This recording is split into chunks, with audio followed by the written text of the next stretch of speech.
বাসর ঘরে বসে আছি, কিছুক্ষণ আগেই আমার বিয়ে হয়েছে। বিয়ে হওয়ার কথা ছিল 1 মাস পর, কিন্তু হঠাৎ এমন হওয়ার কারণটা আমার জানার বাইরে। 3 দিন আগেই আমার বিয়ে ঠিক হয়েছে। যার সাথে বিয়ে সে যায়নি আমাকে দেখতে, আমার শ্বশুর শাশুড়ি গিয়েছিল দেখতে, তারাই বিয়ে ঠিক করে আসে। আর আজ হঠাৎই গিয়ে বাড়ির বউ করে আনে। এখন ও যার সাথে আমার বিয়ে হয়েছে তাকে দেখিনি, সে আমার সামনে আসেনি। কিন্তু কেন জানা নেই। আমি নীলা আক্তার। এইচএসসি পরীক্ষার পর বিয়ে হলো। আমার বাবা মা আর ছোট্ট ভাই নিয়ে আমার পরিবার। কখনো রিলেশন করিনি, তাই যে আমার বর তাকেই ভালোবাসব। একটা অন্য লোকের সাথে থাকতে হবে এখন থেকে। জানি না সে কেমন হবে। অদ্ভুত এক অনুভূতি হচ্ছে বিয়ে নামক বাঁধনের জন্য মনে হয়ে। শুনেছি সে নাকি দেখতে অনেক সুন্দর। নামটা ও সুন্দর, মেহেদি। দরজা খোলার শব্দে শব্দে বাস্তবে ফিরলাম। একটা ছেলে ভিতরে আসলো। ফোন কানে, মনে হচ্ছে কারো সাথে কথা বলেছে, কিছু কথা আমার কানে এলো। মেহেদি, হ্যাঁ জানু। আমি ওই মেয়েকে টাচ করব না। মেহেদি, তুমি আমাকে বিলিভ করো না। আমি ওই কালো গাইয়া মেয়েকে টাচ তো দূরে চেয়েও দেখব না। আমি কথাগুলো শুনে মনে হচ্ছে আকাশ থেকে পড়লাম। এই লোকটা আমার নামে এই কথাগুলো বলছে, আবার আমাকে গাইয়াও বলছে। তার মানে জিএফ এর সাথে কথা বলছে। বিয়ে আমাকে করে, এখন বলছে টাচ করবে না। রেগে আমার মাথা খারাপ হয়ে যাচ্ছে। আমি কিন্তু অনেক চঞ্চল মেয়ের, আমাকে আবার কেউ বোকা ভেবেন না। রেগে বিছানায় থেকে নেমে পড়লাম আর টান দিয়ে ফোনটা নিয়ে আছাড় মারলাম। মেহেদি মনে হচ্ছে অনেক শকট হয়ে আছে আমার ব্যবহারে। আমি ফোনে কি বলছিলেন? আমি কালো গাইয়া, তাই তো টাচ করবে না। মেহেদি, তুমি আমার ফোন ফেললে কেন? তোমার এত বড় সাহস! আমি আগে আমার কথা ওর দিন। আর আমার সাহসের দেখছেন কি, আরও অনেক দেখবেন। এতই যেহেতু ফোনের মেয়েকে ভালো লাগে, আমাকে বিয়ে করেছেন কেন? মেহেদি, তোমাকে তো আমি বোকা সোকা ভেবেছিলাম, এখন তো দেখছি অনেক চতর। কিন্তু মাথায় কিছুই নেই। আমি মানে কি, আমি বোকা হতে যাব কেন? মেহেদি, তুমি বোকা না, তাহলে ফোন ভাঙলে কেন? আমি আপনি যে বউ রেখে অন্য মেয়ের সাথে কথা বলছেন, আমি কিছু বলবো না। মেহেদি হা হা করে হাসতে লাগল। আর ফোন বিছানায় পড়েছিল, এনে দেখালো সে কারো সাথেই ফোনে কথা বলছিল না, আমাকে বোকা বানিয়েছে। আমার রিয়াকশন কেমন হয় দেখার জন্য। আমি নিজের বোকামো আর যা বলছিলাম তা ভেবেই লজ্জায় মরে যেতে ইচ্ছে করেছে। কি খারাপ লোকটা আমাকে এইভাবে বোকা বানালো। আমি দৌড় দিতে যাব, তার আগেই মেহেদি আমার হাত ধরে নিজের কাছে নিয়ে আসে। তারপর সব ইতিহাস। আজকের সকালটা অন্যান্য দিনের মতো লাগছে না। অন্যরকম ভালো লাগছে। বিয়ে বন্ধনটা মনে হয় এমনি। চোখ মেলে তাকালাম, মেহেদি আমাকে আষ্টেপৃষ্ঠে জড়িয়ে ধরে ঘুমাচ্ছে, আমার মাথা তার বুকে। কত শান্ত আর মায়াবী লাগছে। মনে হচ্ছে ভাজা মাছটাও উল্টে খেতে জানে না, আর কাল কত কাণ্ঠটাই না করল। আমাকে বোকা বানিয়ে দিয়েছিল। হঠাৎ দরজা ধাক্কার শব্দ, বাস্তবে ফিরলাম। মনে হচ্ছে আমার ননদ মলি ডাকছে। তাই মেহেদিকে ডাকলাম, কিন্তু সে তো উঠছেই না। আমার শরীরের তো কিছুই নাই, উঠব কি করে? আবার ডাকতে লাগলাম। দরজা ধাক্কা ধাক্কিও বন্ধ হয়ে গেছে, মনে হয় চলে গেছে। মেহেদির দিকে তাকিয়ে দেখি আমার দিকে কেমন করে তাকিয়ে আছে। তারপর বলতে লাগল, মেহেদি কি হয়েছে, ডাকছো কেন? আমি মলি ডাকতে এসেছিল, উঠুন, নিচে যেতে হবে। কত বেলা হয়ে গেছে, সবাই কি বলবে? মেহেদি, কেউ কিছুই বলবে না। চুপচাপ শুয়ে থাকো, বিরক্ত করো না। মেহেদিকে কিছুতেই উঠাতে পারলাম না। আমাকে ও উঠতে দিলও না। নিচে বসে আছি, আমার শাশুড়ি মা আমার পাশে বসে। আশেপাশে কিছু মহিলা আমাকে দেখতে এসেছে, তারা এত লজ্জায় ফেলছে যে আমি সোজা হয়ে বসতে পারছি না। মহিলাগুলো চলে যাবার পর মেহেদি নিচে এসেছে। হঠাৎ বিয়ে হওয়ায় কোনো আত্মীয় স্বজন নেই। মেহেদিকে অফিসের কাজে দেশের বাইরে যেতে হবে, তাই এত তাড়াতাড়ি করে বিয়ের আয়োজন। 2 দিন পর আমি রান্নার কাছে হেল্প করতে চাইছি, কিন্তু নতুন বলে কোনো কাজই আমাকে করতে দিচ্ছে না। রান্না শেষে খাবার এনে আমি সার্ভ করলাম জোর করে। খাওয়া শেষে সবাই চলে যায়, উঠে আমি সব গুছিয়ে রাখি। শাশুড়ি মার সাথে হঠাৎ কলিং বেল বেজে ওঠে। শাশুড়ি মা যেতে নিলে তাকে বলে আমি দরজা খুলি, আর দেখি একটা ফর্সা শর্ট ড্রেস পরা মেয়ে দাঁড়িয়ে আছে। মেয়েটি অনেক সুন্দর। কিছু বলার আগেই আমাকে ঠেলে ভিতরে ঢুকে পড়ে। আমি অনেক অবাকই হই মেয়েটির ব্যবহারে। দরজা লাগিয়ে এসে দেখি মেয়েটি মেহেদিকে জড়িয়ে ধরে আছে। দৃশ্যটা দেখে অনেক খারাপ লাগে, কিন্তু মুখে কিছু বলি না, কারণ এখানে শ্বশুর শাশুড়ি আছে। নয় আমার বর জড়িয়ে ধরার স্বাদ মিটিয়ে দিতাম, কিন্তু কে এই মেয়ের? মলি কথা শুনে বুঝলাম মেয়েটি ওর খালাতো বোন। মেয়েটি আসার পর থেকেই দেখছি শুধু মেহেদির সাথে ঘেঁষে আছে। আমার বরটাও কি লচু, বউ থাকতে অন্য মেয়ের সাথে ঘেঁষার কি আছে? অসহ্য রাগে দুঃখে ড্রয়িং রুমে বসে আছি। মলি আমার পাশে এসে বলতে লাগল, মলি ভাবি। আমি হ্যাঁ বলো। মলি, দিয়া আপু কিন্তু ভাইয়াকে ভালোবাসে অনেক দিন আগে থেকে। শুধু ভাইয়াই তেমন ইন্টারেস্ট দেখায়নি, নয়তো দিয়া আপুই ভাইয়ার বউ হতো। এখন আবার পটিয়ে ফেলবে নাকি কে জানে। ছেলেদেরকে তো চিনোই, কখন কি ভালো লাগে বোঝা যায় না। আমি রেগে উঠে রুমে গেলাম কি করছে দেখার জন্য। গিয়ে দেখি ল্যাপটপে কি জানি দেখছে আর হাসাহাসি করছে। একদম গা ঘেঁষে বসে আছে আমাকে দেখেই। দিয়া, এই যে 2 কাপ কফি আনো তো আমাদের জন্য। একেতে রেগে আছি, আবার কফি তোকে জম্মের কফি খাওয়াচ্ছি, দাঁড়া। নিচে গিয়ে 2 কাপ কফি নিয়ে আসলাম। একটা মেহেদিকে দিয়ে, অন্যটা দিয়ার কাছে নিয়ে একটু কফি ওর পায়ে ফেললাম, আর সে কি ফাল! এক লাফ দিয়ে খাট থেকে নেমে পা ধরে কান্না জুড়ে দিল। আমি ওয়াই আম সরি, সত্যি দেখে করিনি। ভালো করে তাকিয়ে দেখি কফি একটু ওর পায়ে লাগেনি। সব তাহলে ও লাফাচ্ছে কেন? তাকিয়ে দেখি আসলা নিচে পড়ে আছে। তার মানে এটার জন্য আমি আর কি বলবো, আমি তো হাসতে হাসতে শেষ। আমার সাথে মেহেদি ও মলি ও যোগ দিয়েছে। দিয়া মলির সাথে ওর রুমে চলে যায়। আমি ও বের হতে যাবে, পিছনে থেকে মেহেদি আমার হাত ধরে নিজের সাথে মিশিয়ে নেয়। মেহেদি, কফি ফেলে জব্দ করতে চেয়েছিলে নাকি? আপনি দেখেছেন, কিন্তু তা আর পারলাম কই। আশুষা আইসা পড়ল।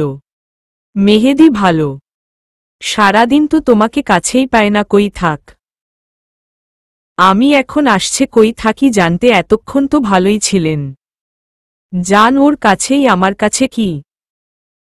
মেহেদি, কার কাছে যাব? যার কাছে যাওয়ার তার কাছেই তো আছে। আমি এতক্ষণ যার কাছে ছিলেন। মেহেদি, সত্যি যাব? আমি গেলে একদম মেরে ফেলব। আপনি শুধু আমার, বুঝছেন, অন্য কোনো মেয়ের দিকে তাকালে চোখ উঠিয়ে ফেলব।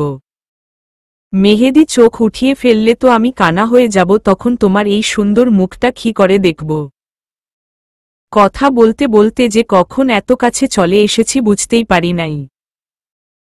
হঠাৎ মেহেদি আমার ঠোঁটজোড়া নিজের দখলে নিয়ে নিল। আমি ভাবিনি এখন এই কাজ করবে। আমি নিজের চোখজোড়া আবেশেই বন্ধ করে নিলাম। হঠাৎ কারো ডাকার আওয়াজে দুজনেই দুজনের থেকে দূরে সরে দাঁড়ালাম। দিয়া আসছে। আল্লাহ, কি মেয়ের এটা! কেবল লাফাতে লাফাতে গেল, আবার আসছে। রেগে একবার মেহেদির দিকে তাকালাম। মেহেদি আমার দিকে অসহায় মুখ করে তাকিয়ে আছে। রেগে রুম থেকে বের হয়ে গেলাম। রাতে ডিনার সময় আমি আর আমার শাশুড়ি মা মিলে সব খাবার সার্ভ করে দিচ্ছি। দিয়া একটু পরে আসে। আমি মেহেদির পাশে বসতে যাব, তার আগেই দৌড়ে এসে দিয়া বসে পড়ে। আমার এত রাগ হচ্ছিল বলে বুঝাতে পারব না। কিন্তু শ্বশুর শাশুড়ি আছে বলে কিছু না বলে অন্য চেয়ারে বসে পড়ি। কিন্তু একটু পরই মেহেদী আমার পাশে মলিকে তার চেয়ারে বসতে বলে আমার পাশে এসে বসে পড়ে। মেহেদীর এই কাজে ওর প্রতি ভালোবাসাটা আরও বেড়ে যায়। সবাই আগেই খেয়ে উঠে যায়, আমি শাশুড়ি মার সাথ মিলে সবকিছু গুছিয়ে রেখে রুমে যাই। ভিতরে ঢুকে দেখি দিয়া রুমে বসে আছে। মেহেদী বলছে ঘুমিয়ে পড়বে আর গল্প করবে না, সে তবুও শুনছে না। আমি আমার রাগ আর ধরে রাখতে পারলাম না। মেয়েটা বেশি জ্বালাতন করতে পারে। আমি আপু তুমি এখন যাও তো, দেখছো না ওর ঘুম আসছে। ও সময় মতো না ঘুমাতে পারলে কাল আর উঠতে পারবে না। কি গো ঠিক বলছি না? ইশারা স্বীকার করতে বলে। মেহেদী কি হ্যাঁ হ্যাঁ ঠিকই তো দিয়া, তুই যা এখন, কাল গল্প করব। নীলা ঠিকই বলেছে। দিয়া মুখটা বাংলার পাঁচের মতো করে চলে যায়। পরদিন আজ শুক্রবার, তাই মেহেদীর অফিস যায়নি। আমার মাথাটা সকাল থেকেই বিষ করতেছিল, তাই শাশুড়ি মা মাথায় তেল দিয়ে দিচ্ছিল। আমার শাশুড়ি মাটা অনেক, একদম আমার নিজের মায়ের মতো ভালোবাসে আমাকে। হঠাৎ দেখি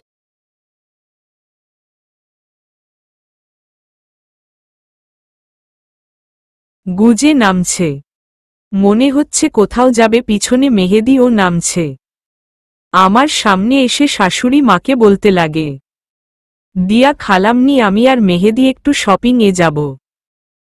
শাশুড়ি মা আচ্ছা যা মেহেদী, নীরা কেউ নিয়ে যা, ঘুরে আসা হবে। দিয়া না না, নীরার যাওয়ার কি দরকার, কিছু লাগলে বলুক আমি নিয়ে আসবনি। আর শপিং মলে কি বেরাবে সেখানে তো। দিয়া আর কিছু বলতে না দিয়ে আমি বললাম, আমি হ্যাঁ মা আমার ও কিছু কিনতে হবে, আমি তাহলে যাই, রেডি হয়ে আসি। বলে রুমে চলে আসলাম। লালের সাথে কালো মিক্স করা শাড়ি পরলাম, চুল খোলা রাখলাম, ঠোঁটে হালকা লিপস্টিক দিয়ে তৈরি হয়ে নিচে আসলাম। দিয়া তো রেগে ফায়ার হয়ে আছে, এতক্ষণ কতই না খুশি ছিল, আর এখন মুখের হাসি নেই, আমার খুব হাসি পাচ্ছে। মেহেদীর দিকে তাকিয়ে দেখলাম একদৃষ্টিতে তাকিয়ে আছে আমার দিকে, আর ইশারায় বলছে অনেক সুন্দর লাগছে। আমি লজ্জা পেয়ে অন্যদিকে তাকালাম। সারাটা সময় দিয়া মুখ বেজার করে রেখেছে। আমার জন্য আর বেশি দিন টিকতে পারে নাই। ওর উদ্দেশ্য তো আমি সফল হতে দেব না, ও বুঝতে পেরেছে। আমি এত সহজেই আমার জিনিস কাউকে নিতে দেয় না। আর এটা তো আমার স্বামী। কয়েকটা দিনেই যে এতটা ভালোবাসে ফেলব নিজেও বুঝতে পারিনি। বুঝেছি এই দিয়ার জন্য মেয়েটাকে ওর পাশে দেখলে আমার এত রাগে এত মনে হতো আমার জিনিস কেন ও নিতে যাবে। 3 দিন থেকেই চলে গেছে, তাও আমার জন্য আমি বলেছি। কারণ সে যে আমার স্বামীর প্রেমে পাগল না, তার টাকার পেছনে পড়েছে, হাতে নাতে আমার কাছে ধরা খেয়ে পালিয়েছে। এসব ভেবেই হাসছিলাম রুমে। হঠাৎ পেছনে থেকে কেউ জড়িয়ে ধরায় হুঁশ ফিরল। পেছনে ঘুরতে যাব, কিন্তু ঘাড়ে কারো উষ্ণ ছোঁয়া পেয়ে শান্ত হয়ে গেলাম। এ আর কেউ না, আমার বর, আমার ভালোবাসা মেহেদী। মেহেদী কি ভেবে এত খুশি এত? আমি কই কিছু ভেবে না তো। তুমি ফ্রেশ হতে যাও, আমি খাবার নিয়ে আসি। বলেই নিচে চলে আসলাম। কয়েকদিন পর রাতে চিন্তায় ঘুমাতে পারছি না, কারণ কাল আমার রেজাল্ট দিবে, সেই চিন্তাই শেষ। কি যে করব, নিজের বাড়িতে হলে একটু কম করতাম, কিন্তু এখন শ্বশুর বাড়ি যদি খারাপ হয় তাহলে সবাই কি বলবে ভেবেই আর ও চিন্তা বেড়ে গেছে। সারা রাত ঘুমাতে পারলাম না। মেহেদী অনেক বুঝিয়েছে চিন্তা করতে, ও না করছে, কিন্তু আমার চিন্তা কিছুতেই যাচ্ছে না। আমি কি কব? চিন্তা এমন এক জিনিস, একবার মাথায় ঢুলি সহজে বের হতে চায় না। সকালে ও নিচে আসলাম না, না কাজ করব আর নাইবা খাবো। আমি ভেবেই রেখেছি আজ ঘর থেকেই বের হব না। মলি শাশুড়ি মা অনেক ডেকে গেছে খাওয়ার জন্য, আমি যাই নাই। অবশেষে দেখি মেহেদী খাবার নিয়ে এসেছে। জোর করে কিছু খাওয়ায় দিল। তার উপর আমি আর কিছু বলতে পারলাম না। সারা দিন আর ঘরে থেকে বের হয়নি। মলি এসে আমার সাথ গল্প করে গেছে কয়েকবার। মেহেদি আমার রেজাল্ট সিট আনতে গেছে। কিছুক্ষণ পর আমার শাশুড়ি মা এসে আমাকে নিচে নিয়ে আসে আর মাথায় তেল দিয়ে দেয়। হঠাৎ মেহেদি আমার সামনে এসে গম্ভীর মুখ করে দাঁড়ায়। হাতে সিট, ওর গম্ভীর মুখ দেখেই আমার হাত পি ঠান্ডা হয়ে গেছে। তার মানে কি সত্যি আমি ফেল করেছি? কিন্তু আমি তো ফেল করার মতো পরীক্ষা দেয়নি, ও তো ভালো না হলে ও ফেল করার কথা না। ফেল না করলে তো আর মেহেদির মুখটা গম্ভীর থাকতো না, তার মানে ফেলই করেছি। হঠাৎ করব অমনি দেখি আমার শাশুড়ি মা মলি আর মেহেদিকে নিয়ে যেন হাসছে, হাতে মিষ্টি। আমার ফেল করা নিয়ে এরা মজা করছে, কোথায় আমাকে সান্ত্বনা দিবে তা না। আর মেহেদি মিষ্টি নিয়ে এসেছে। এত বড় অপমান দেখে আর না কেঁদে পারলাম না, জোরে জোরে কাঁদতে লাগলাম। আমার কান্না দেখে সবাই আমার দিকে অবাক হয়ে তাকালো। তারপর মেহেদি আমার কাছে এসে, মেহেদি কি হলো, কাঁদছোকে? সিট না দিয়ে গেলাম দেখছ? আমি কিছু দেখব না। আপনি এমন, আমি ফেল করেছি আর আপনি আমাকে সান্ত্বনা দিয়ে হাসাহাসি করছেন বলেই কাঁদতে লাগলাম। মেহেদি ফেল করেছ মানে কি? এই কান্না থামাও, সিটটা দেখো কয়টায় ফেল করেছ। আমি দেখব না। মেহেদি দেখ বলছি, ধমক দিয়ে। ধমক খেয়ে আর কিছু না বলে দেখলাম, আর দেখে তো আমি অবাক। আমি প্লাস পেয়েছি, অবিশ্বাস্য চোখে তাকিয়ে আছি। কারণ আমি এত ভালো ও পরীক্ষা দেয়নি, তাহলে আমার বোকামিতে এখন নিজেরই রাগ লাগছে। আমি সবসময় একটু বেশিই ভাবি। তাকিয়ে দেখি সবাই হাসছে আমাকে দেখে, আর আমি লজ্জায় পেলাম। মলি আমার মুখে একটা মিষ্টি দিয়ে জড়িয়ে ধরে অনেক কথা বলল। সবাই অনেক খুশি। আমাদের বাড়িতে ও ফোনে কথা বলে সব জানিয়েছি। মেহেদি সারা পাড়ার সবাইকে মিষ্টি খাওয়াইছে। পাবলিকে ভর্তি হওয়ার জন্য আমার কোনো প্রিপারেশন নাই, তাই প্রাইভেটে এই ভর্তি হলাম।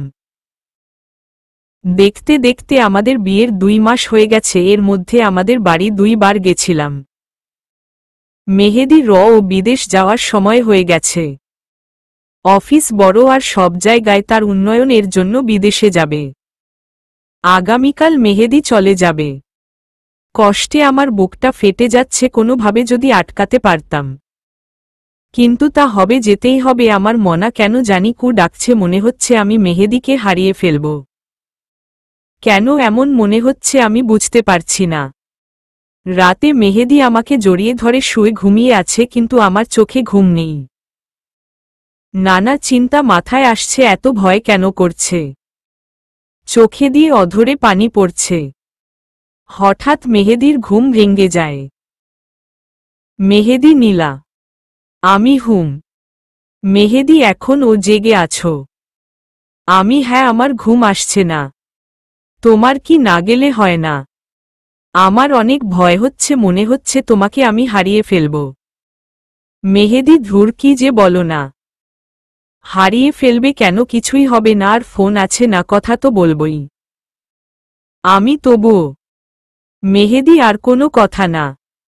আজ কিছু করতে চাইছিলাম না, তুমি আমাকে জাগিয়ে দিয়েছে, এখন একটু আদর করতে দাও তো। কতদিন করতে পারবো না। মেহেদি ওর কাজ করছে, আমি কোনো বাধা দেয়নি, কারণ আমি ওকে অনেক ভালোবাসি।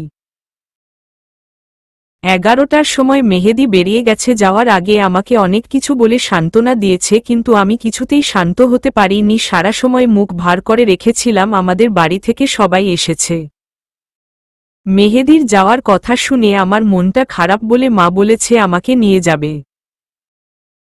আমার শ্বশুর শাশুড়ি ও রাজি হয়েছে। ভার্সিটি আমাদের বাড়ি থেকে বেশি দূরে না।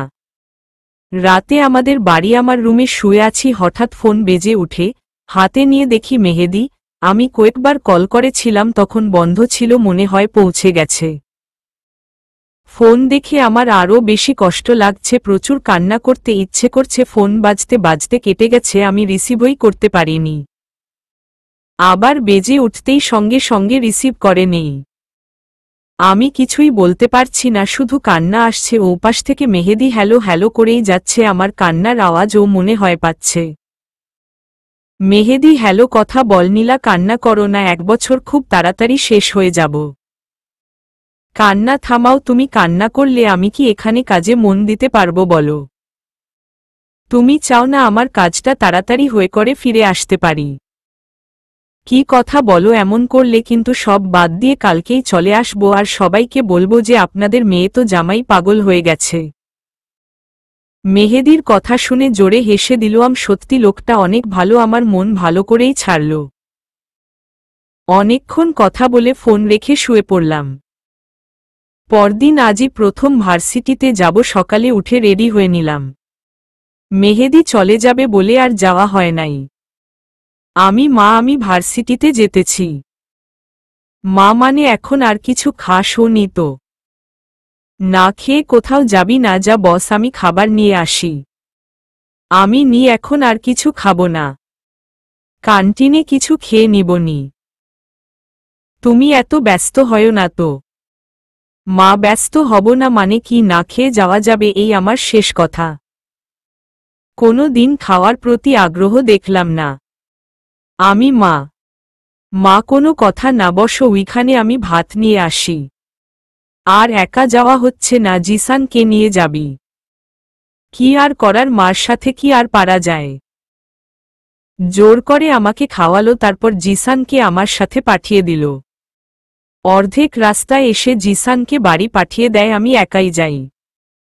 ভার্সিটির পরিবেশটা অনেক সুন্দর, অনেক দিন আসতে পারিনি, তাই স্যাররাও অনেক সহায়তা করে, সবাই অনেক ভালো। আমার 2টা ফ্রেন্ডও হয়েছে, সীমা, তুলি, ওরাও অনেক ভালো, অনেক ফ্রেন্ডলি ওরা, কিন্তু আমার বিয়ের ব্যাপারে কিছু জানে না, মানে আমিই বলিনি। রাতে মেহেদির সাথে কথা বলতেছিলাম।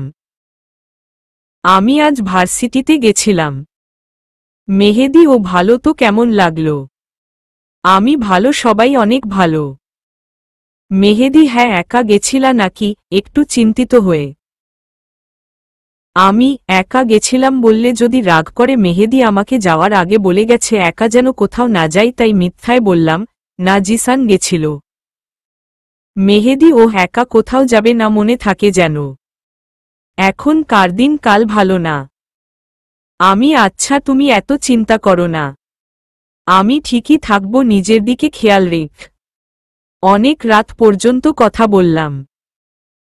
পরদিন ভার্সিটিতে বসে আছি, একটা কিলার শেষ করে আরেকটা, একটু কিছুক্ষণ পর হঠাৎ একটা ছেলে, দেখতে শ্যামলা বর্ণের, বখাটে টাইপের, তার পেছনে আরও 2-3 জন আমার সামনে এসে দাঁড়ায়। আর বলতে লাগে,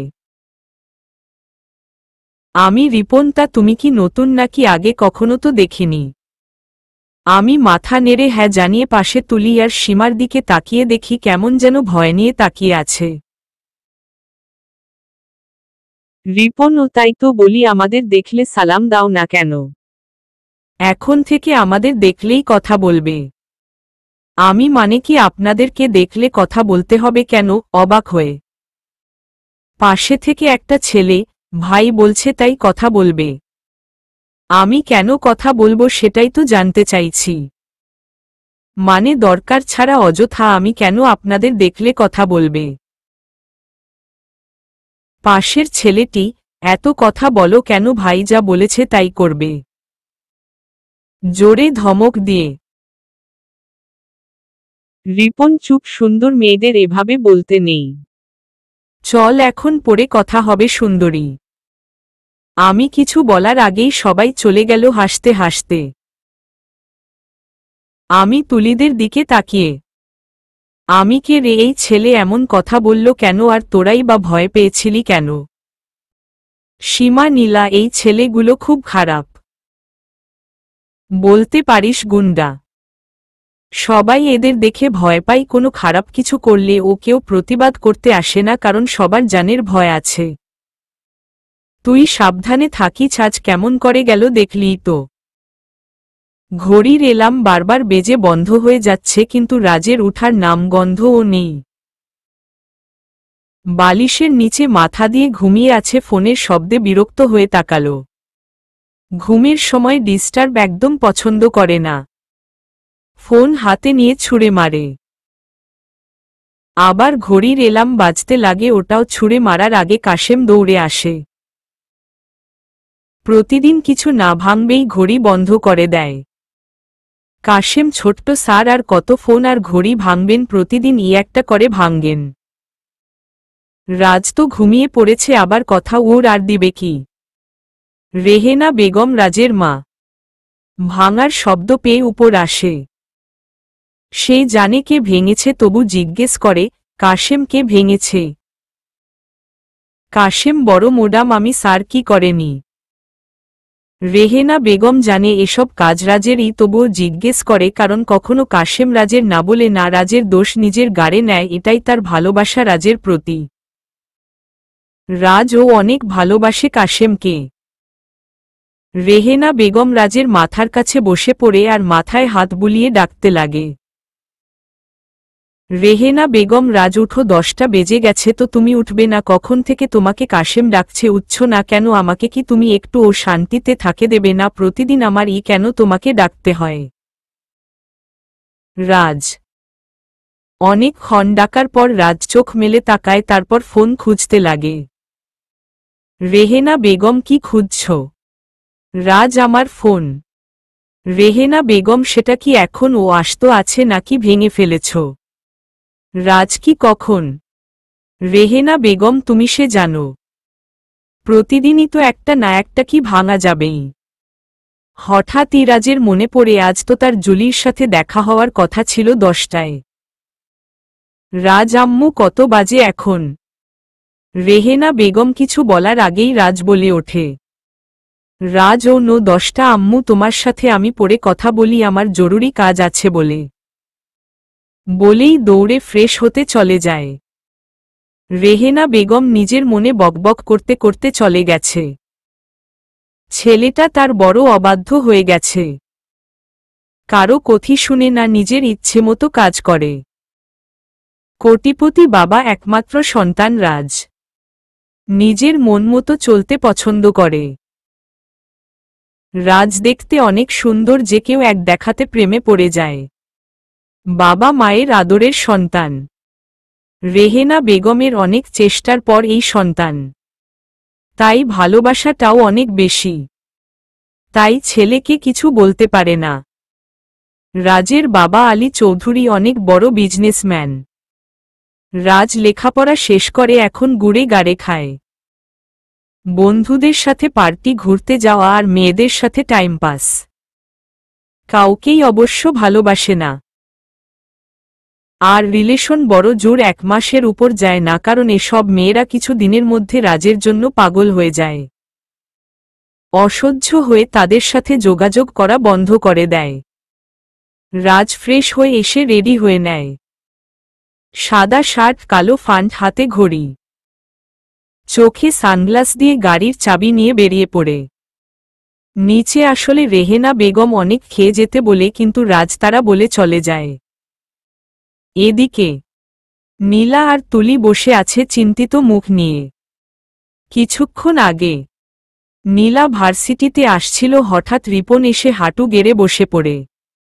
আমি তো অবাক হয়ে তাকিয়ে আছি, হঠাৎ বলতে শুরু করে, রিপন, আই লাভ ইউ সুন্দরী, আমি তোকে ভালোবাসি, তোকে বিয়ে করব, তুই কি রাজি আসত? রাজি না থাকলে বিয়ে করব। এখন তোমার কথা বলো। আমি কি বলবো বুঝতে পারছি না, এটা কি প্রপোজ করা বলে নাকি থ্রেড? আমি দেখুন, আমি বিবাহিত, আমাকে এসব কথা আপনি বলতে পারেন না। আপনি আমার বড় ভাইয়ের মতো। রিপন আমার কথা শুনে উঠে দাঁড়িয়ে যায়, তারপর হাসতে লাগে। হাসতে হাসতে আমার দিকে এগিয়ে আসে। রিপন, কি বললি তুই বিবাহিত? বলেই হাসতে লাগে। তুই আমাকে যা বুঝাবি আমি তাই বিশ্বাস করব, ভাবলি কি করে? আমার থেকে পালানোর জন্যই তো তুই মিথ্যা বলছিস, তাই না? তুই বিবাহিত হলেও আমি তোকে বিয়ে করব, কথাটা মাথায় ভালো করে ঢুকিয়ে নে। আমি দেখুন, আমি কি বলতে না দিয়ে হঠাৎই রিপন আমাকে জড়িয়ে ধরতে আসে। আমি পিছিয়ে যেতে নিলে আমার হাত ধরে রাগে দুঃখে শরীরের সমস্ত শক্তি দিয়ে ধাক্কা মারি, কিন্তু আবার আসতে নিলে আমি রিপনে গালে থাপ্পড় দিয়ে দেয়। কতটা খারাপ হলে একটা ছেলে সারা ভার্সিটির মানুষের সামনে একটা মেয়ের সাথে এমন করার সাহস পায়। আজ বুঝলাম ওই দিন তুলিরা কেন এত ভয় পাচ্ছিল এদের। এমন কাপুরুষ মানুষও আছে, ভার্সিটির সবাই দাঁড়িয়ে তামাশা দেখল কিন্তু কেউ এগিয়ে এসে প্রতিবাদ করল না। এতই ভয় এদের। হঠাৎই তুলি দৌড়ে আমাকে জড়িয়ে ধরে।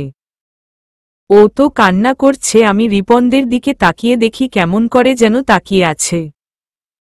হঠাৎ রিপন চলে সবাইকে নিয়ে, কিছুই বুঝতে পারলাম না। রাজ রেস্টুরেন্টের ভিতরে ঢুকে দেখে জুলির বসে আছে রেগে।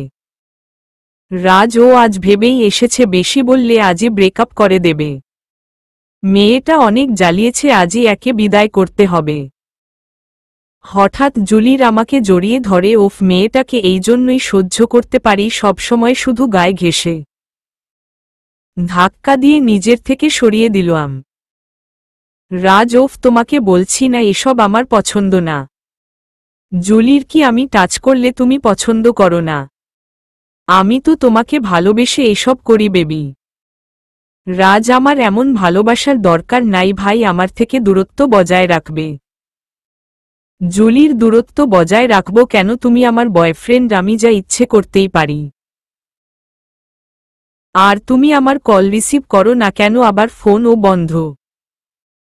এটা কিন্তু আমি মেনে নেব না। এখন থেকে আমি যা বলবো তুমি তাই করবে। রাজওয়াট, তোমার কথা শুনে চলবো মানে কি? আমি কোনো কথা শুনতে পারবো না। আমার যা ইচ্ছা আমি তাই করি, আর ভবিষ্যতেও তাই করব। আর এত ফোন কেউ করে? তোমার যন্ত্রণায় আমি ফোন ধরে শান্তি পাই না। জুলির কি আমার ফোন তোমার কাছে যন্ত্রণা মনে হয়? এক সপ্তাহে তুমি 2 বার আমার ফোন রিসিভ করেছ আর ব্যস্ততা দেখিয়ে রেখে দিছ। এইভাবে কি রিলেশন করা যায়? রাজ তো করতে বলেছে কে? ব্রেকআপ করে ফেলি চলো।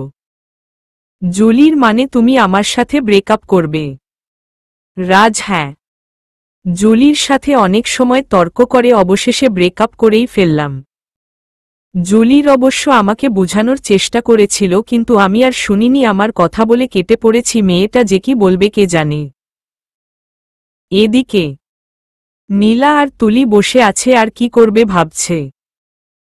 হঠাৎ ফোনটা বেজে উঠে হাতে নিয়ে দেখি মেহেদি কল করেছে। আমি, হ্যালো মেহেদি, কি করো? কতবার কল করেছি, রিসিভ করছো না কেন? আমি বিজি ছিলাম, বলো কি দরকারে ফোন দিছিলে? মেহেদি, এটা কেমন কথা? দরকার ছাড়া কি ফোন দেওয়া যায় না নাকি? তোমার কণ্ঠ এমন লাগছে কেন? কিছু কি হয়েছে? আমি নাকি হবে? এখন রাখি, পরে কথা হবে। মেহেদিকে কোনো কথা বলার সুযোগ না দিয়ে ফোন রেখে দিলাম। এখন কথা বললে ও ধরে ফেলবে কিছু হয়েছে আমার। কিন্তু আমি চাই না আমাকে নিয়ে কোনো টেনশন করুক এখন। তুলি, ভাইয়াকে কিছু বললি না কেন? আমি কি বলবো, এখন ও দেশের বাইরে আছে, আমি চাই না ওখানে থেকে আমার জন্য চিন্তা করে। তুলি, আমার মতে তুই কিছু দিন ভার্সিটিতে আসিস না, রিপন ছেলেটা অনেক খারাপ। আজকে সাবধানে বাড়ি যা, শুধু পরীক্ষার সময় আসিস। আমি তোকে সাজেশন দিয়ে দেবনি। অনেকক্ষণ বসে থেকে বাড়ির দিকে রওনা হয়। তুলির বাড়ি আর আমাদের বাড়ি আলাদা দিকে। রাস্তায় দাঁড়িয়ে আছি, কোনো গাড়ি থামছে না, অথচ গাড়ি সব খালিই যাচ্ছে, তবুও থামছে না। হতাশ হয়ে হাঁটতে লাগলাম। কিছু হেঁটে যাবার পর মনে হচ্ছে কেউ আমার পিছু নিচ্ছে। বারবার পিছনে তাকাচ্ছি কিন্তু কাউকেই দেখছি না, কিন্তু কেন জানি অনেক ভয় করছে। আমার আগে কখনো এত ভয় কিছুতে করেনি। রাস্তায় ও আজ মানুষের আনাগোনা কম। হঠাৎ কেউ আমার মুখ কিছু দিয়ে বেঁধে ফেলল। আমার চোখ মুখ ডাকা, কিছু দেখছি না, কথাও বলতে পারছি না। কেউ আমাকে কিছুতে উঠালো। গাড়ির শব্দ, তার মানে কোনো গাড়িতে উঠিয়েছে। রিপনের দল নীলা ধরে নিয়ে যাচ্ছিল। গাড়ির সামনে হঠাৎ একটা ট্রাক এসে পড়ে ব্রেক করার আগেই গাড়িটার সাথে ধাক্কা খেয়ে খুব খারাপ অবস্থা সবারই। রাজ এদিক দিয়েই যাচ্ছিল, হঠাৎ একটা অ্যাক্সিডেন্ট নিজের চোখের সামনে দেখবে ভাবতেও পারে নাই। এত রক্ত যে ও ভয় পেয়ে গেছে। ছোট্টবেলা থেকেই রাজ রক্তে অনেক ভয় পায়, কারণে ও নিজের চোখের সামনে ওর দাদা দাদিকে মরতে দেখেছে। তখন অনেক ছোট্ট ছিল, এত ভয় পেয়েছিল যে 1 মাস অসুস্থ ছিল। এরপর আর রক্ত দেখতে পারে না, অসুস্থ হয়ে পড়ে। এখন ও তাই হচ্ছে, কিন্তু চোখের সামনে একজন পড়ে আছে মনে হচ্ছে, মেয়ে বেঁচে আছে মনে হয়, কিন্তু তার সামনে যাওয়ার সাহস হচ্ছে না। সারা শরীর রক্তে মাখা, কিন্তু চোখের সামনে কাউকে মরতে দেখতে ও ভালো লাগছে না। আস্তে আস্তে গিয়ে বসলাম মেয়েটির পাশে। সারা শরীরের রক্ত, কিন্তু চোখ মুখ বাঁধা, তার মানে কেউ মেয়েটাকে কিডন্যাপ করেছিল। তাড়াতাড়ি পালস চেক করলাম, না বেঁচে আছে, এখনই হাসপাতালে নিতে হবে। চোখের মুখে বাঁধন খুললাম। যে আমি রক্ত দেখতে পারি না সে, আমি মেয়েটিকে নিয়ে হাসপাতালে আসলাম। কেন জানি না মেয়েটিকে দেখে অনেক আপন মনে হয়েছে, মনে হয়েছে নিজের কেউ। জানি না এমন কেন মনে হলো। হাসপাতালে নিয়ে এসেছি, আমি বাইরে বসে আছি, অনেক চিন্তা হচ্ছে মেয়েটা সুস্থ হবে তো। হঠাৎ ফোন বেজে উঠল, তাকিয়ে দেখি আম্মু। সন্ধ্যা হয়ে গেছে, এখন ও বাড়ি যায়নি। তাড়াতাড়ি রিসিভ করলাম। রাজ, হ্যালো আম্মু। আম্মু, রাজ তুমি কই আছো? এখন ও বাড়ি ফিরছ নাকি? আমাদের যে চিন্তা হয় তুমি কি বুঝতে পারছো না? কোথায় আছো তুমি? রাজ, আম্মু আমার কথা শুন, আমি হাসপাতালে আছি একটু দরকারে। আম্মু, মানে তুমি হাসপাতালে কেন? কি হয়েছে তোমার? তোমাকে আমি কতবার বলেছি দেখে চলাফেরা করবে, তুমি তো আমার কথাই শুনো না। দাঁড়াও, আমি এখনই আসছি বলেই ফোন রেখে দেয়। রাজ আর ও কয়েকবার ফোন দেয়, কিন্তু ওয়েটিং। সে জানে এখন কি হচ্ছে। তার মা এখন বাবাইকে ফোন করে সব বলছে, তারপর দুজনেই এই হাসপাতালে এসে পড়বে। এখন আর ফোন রিসিভ হবে। এত চিন্তা কেন যে করে তারা আমাকে নিয়ে, আমি বুঝতে পারি না। কিছুক্ষণের মধ্যে রাজের মা বাবা দুজনেই অস্থির হয়ে দৌড়ে হাসপাতালে আসে। সবাই তো হাঁ করে তাকিয়ে আছে, কারণ সবাই চেনে তাদের, সচরাচর পাবলিক প্লেসে তাদের দেখা যায় না। ডাক্তার এসে তাদের জিজ্ঞেস করে, স্যার ম্যাডাম আপনারা এখানে? রাজের বাবা, আমার ছেলে রাজ, সে নাকি এখানে? কি হয়েছে তার? ডাক্তার, সে একটা মেয়েকে নিয়ে এসেছে, তার অবস্থা অনেক খারাপ, বাঁচবে বলে মনে হচ্ছে না। রাজের মা আর বাবা তো অবাক হয়ে দুজন দুজনের দিকে তাকিয়ে আছে, আর ভাবছে মেয়েটা কে, একে কি তাহলে রাজ ভালোবাসে? হয়তো, কারণ রাজকে বেশি মেয়েদের পাশে দেখা যায় না। আবার এক্সিডেন্ট রোগী হলে কাছেই গেছে না, রক্তে ওর অনেক ভয়।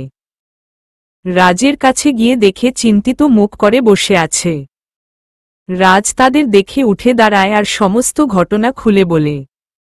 দেখতে দেখতে 3 দিন চলে গেছে। 3 দিন পর মেয়েটিকের জ্ঞান ফিরে। এই 3 দিন অনেকবার রাজ দেখতে এসেছে, সবাইই এসেছিল।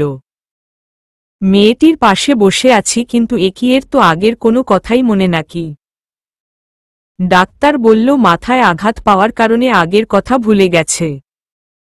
এখন একে তার বাড়ি কি করে পৌঁছে দিবে?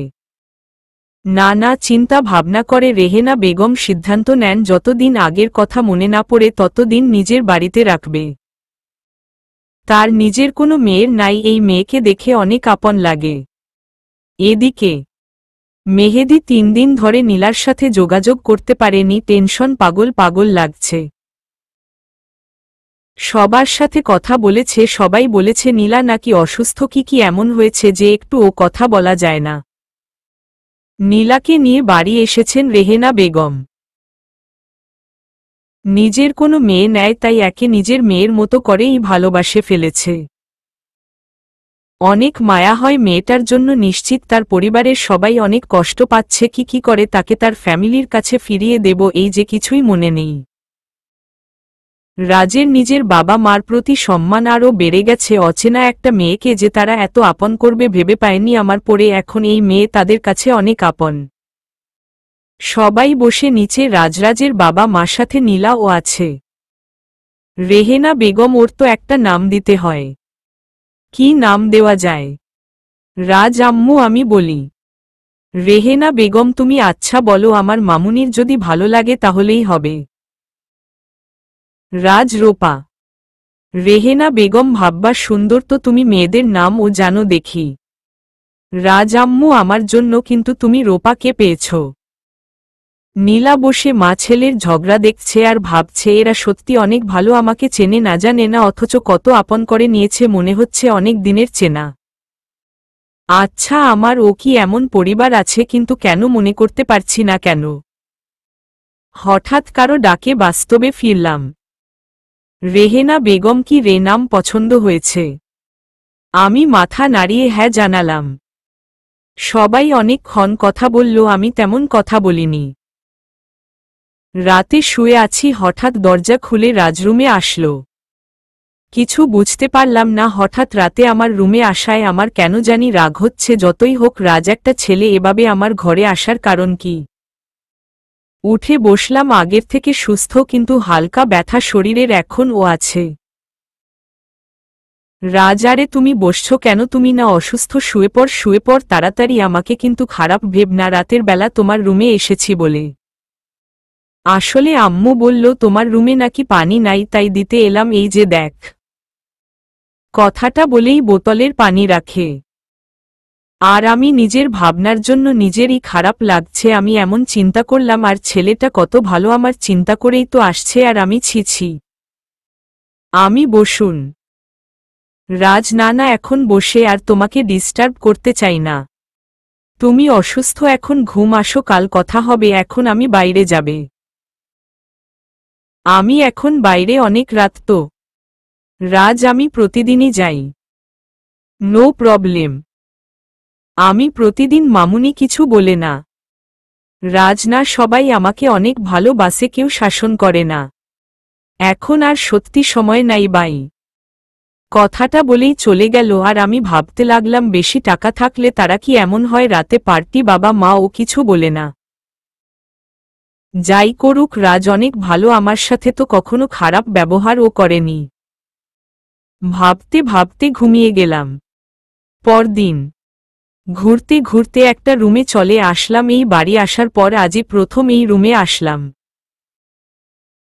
রুমটা অনেক সুন্দর কিন্তু এত অগোছালো, আমি কিছু কিছু গুছিয়ে রাখছি, হঠাৎ পিছনে ঘুরেই দিলাম এক চিৎকার। কারণে আমার সামনে রাজ, শুধু মায় একটা টাওয়াল পরে দাঁড়িয়ে আছে। আমার চিৎকারের সাথে রাজ ও চিৎকার করে উঠল। আমি চিৎকার করা বন্ধ করে জিজ্ঞেস করলাম, আপনি চিৎকার করছেন কেন? রাজ তোমার জন্য। আমি মানে? রাজ তুমি একা চিৎকার করলে শুনে ভালো লাগবে না তাই। বাই দি ওয়ে তুমি আমার রুমে এই সময় কি করছো? আমি অন্যদিকে ঘুরে এমনি আসছিলাম। আপনি তাড়াতাড়ি সরেন, আমি বের হব। কি অসভ্য ছেলে, এইভাবে কেউ বের হয়? হয়। রাজ আমার রুমে, আমি যেভাবে খুশি সেভাবেই বের হব। তুমি তো এসেছো, আমার কি দোষ? আচ্ছা আমি অপরাধ করেছি, এবার আমাকে বের হবার সুযোগ দিন প্লিজ।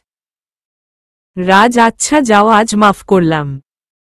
আর জানো আমার বডি দেখার জন্য কত মেয়েরা পাগল, আর তুমি তো সুযোগ পেয়েও দেখলে না। আমার এত শখ নেই, যারা পাগল তাদেরকেই দেখান। বলেই দৌড়ে বেরিয়ে আসলাম। কেন যে ওই রুমে গিয়েছিলাম। দৌড়ে নিচে চলে আসলাম। মামুনি দৌড়ে আসতে দেখে নানা কথা জিজ্ঞেস করেছে কিন্তু আমি কিছুই বলিনি। কেন যে গেলাম ওই রুমে? সকালের নাস্তা করার জন্য বসেছি সবাই। মামুনি রাজ রূপাকে নিয়ে শপিংয়ে যেহেতু আজ ওর তো তেমন ড্রেস নেই আমাদের কাছে। শাড়ি পরে কয়দিন থাকবে? রাজ আম্মু আমি কি মেয়েদের কিছু বুঝি নাকি, তুমি যাও না।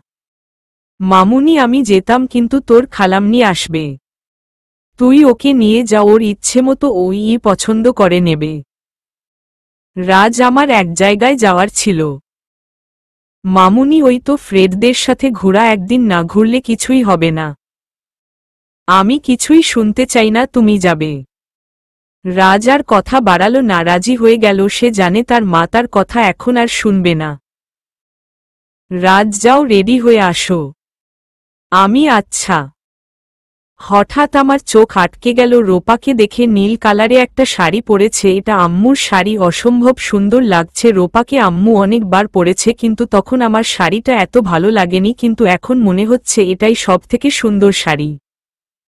হা করে তাকিয়ে আছি, কারো কথায় ধ্যান ভাঙল। রূপা, আপনার দেখা হলে আমরা কি যেতে পারি?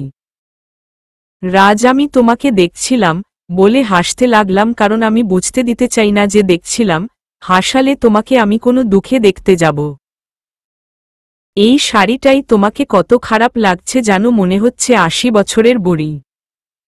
রূপা, কি আমাকে ৮০ বছরের বুড়ি লাগছে? রাগী ভাবে তাকিয়ে। রাজে আবার নাক ফুলাচ্ছ কেন? এখন তো রাগী বুড়িদের মতো লাগছে। রূপা, মোটেও না, আমি দেখতে যথেষ্ট সুন্দর। আগে কত ছেলে আমার পিছনে ঘুরেছে জানেন? রাজ, তুমি নিজেই তো ভুলে গেছো, আমি জানব কি করে? কথাটা তালে তালে বলে রূপার দিকে তাকিয়ে দেখি মুখটা মলিন করে ফেলেছে। ইস, কেন যে এই কথাটা বলতে গেলাম? আমার সামনে কেউ মন খারাপ করে থাকলে আমার অনেক খারাপ লাগে, কি করে মন ভালো করা যায়? রাজ, এখন তো তুমি আমার দিকে তাকিয়ে আছো, আমাকে দেখতে অনেক সুন্দর, আমি জানি এভাবে তাকালে আমার লজ্জা লাগে। আমার কথা শুনে রূপা হেসে ওঠে। ওফ, তাও মনটা ভালো করা গেল। তারপর গাড়িতে উঠে বসলাম। গাড়িতে উঠে ও রূপা মুখটা মলিন করেই রেখেছে, অনেক কথা বলে ওর মন অবশেষে ভালো করতে সক্ষম হয়েছি। শপিং মলে। রাজ, আর কত ঘুরবে? এবার তো কিছু কিনো, আমি ঘুরতে ঘুরতে তো শেষ। রূপা, ১ ঘন্টার মধ্যেই শেষ, আমার অনেক টাইম লাগবে। রাজ, এই তুমি ছেলেদের টাই ঢুকেছ কেন এখানে? থেকে আবার কি কিনবে? রূপা, কথা কম বলেন তো, চুপ থাকুন, নয় আরো সময় বেশি লাগবে। রাজ, আর কথা বলে নি, সময় বেশি লাগবে শুনে। ঘুরতে ঘুরতে শেষ, মেয়েদের এত সময় লাগে না এলে জানতই না। অবশেষ কেনা শেষ হলো, তার এত ড্রেস কার জন্য নিল কে জানে। শপিং মলে থেকে বের হচ্ছি, হঠাৎ মনে হলো কেউ ডেকে উঠল। পিছনে তাকিয়ে দেখি পাপিয়া, আমার গার্লফ্রেন্ড। কাল আমাকে বলেছিল তার সাথে শপিংয়ে আসতে, আমি তো বানিয়ে বানিয়ে মিসে কথা বলেছি তাকে, এখন গেলাম ধরা পড়ে। পাপিয়া, জানু তুমি এখানে? তুমি না বললে আজ সিলেট যাবে। আমাকে মিথ্যা বলেছিলে। রাজ, যেতে চেয়েছিলাম কিন্তু। পাপিয়া, এই মেয়েটা কে? তোমার গার্লফ্রেন্ড নয় তো, এর জন্য তুমি আমাকে মিথ্যা বলেছ। রাজ, শটপ, নেকা কান্না বন্ধ করো তো। পাপিয়া, আমার কান্না তোমার কাছে নেকা মনে হচ্ছে? রাজ, হ্যাঁ, আর কি মনে হবে? তুমি জানো আমি তোমাকে ভালোবাসি না। শুধু কান্না করো না। আমি অবাক হয়ে তাকিয়ে আছি, এমন গার্লফ্রেন্ড বয়ফ্রেন্ড দেখছি বলে আমার জানা নেই, মুখে উপর বলে দিল ভালোবাসে না। অনেকক্ষণ ধরে দেখছি রূপা আমার দিকে তাকিয়ে আছে। মনে হয় কিছু ভাবছে, আমি ওর মাথায় একটা টুকা মারলাম, এবার তার ভাবা বন্ধ করে আমার দিকে তাকিয়ে আছে।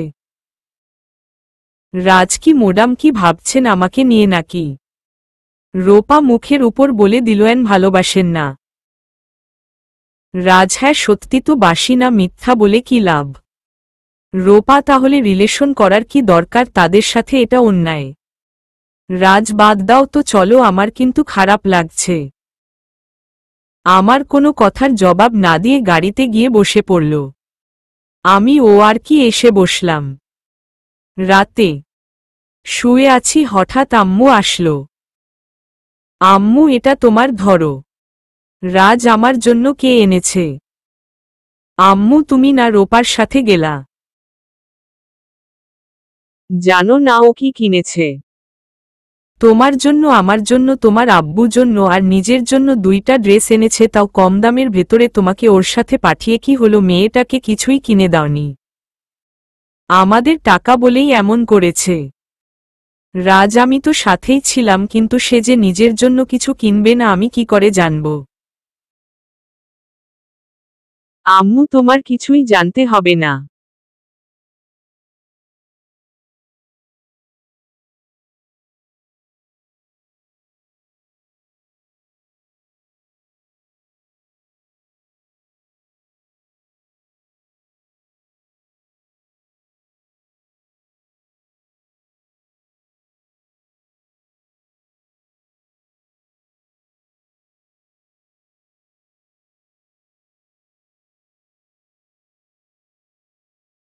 বলেই রেগে চলে গেল। আমার জন্য আনতে হবে অসহ্য, নিজের জন্য এখন আমাকে বকা খেতে হলো।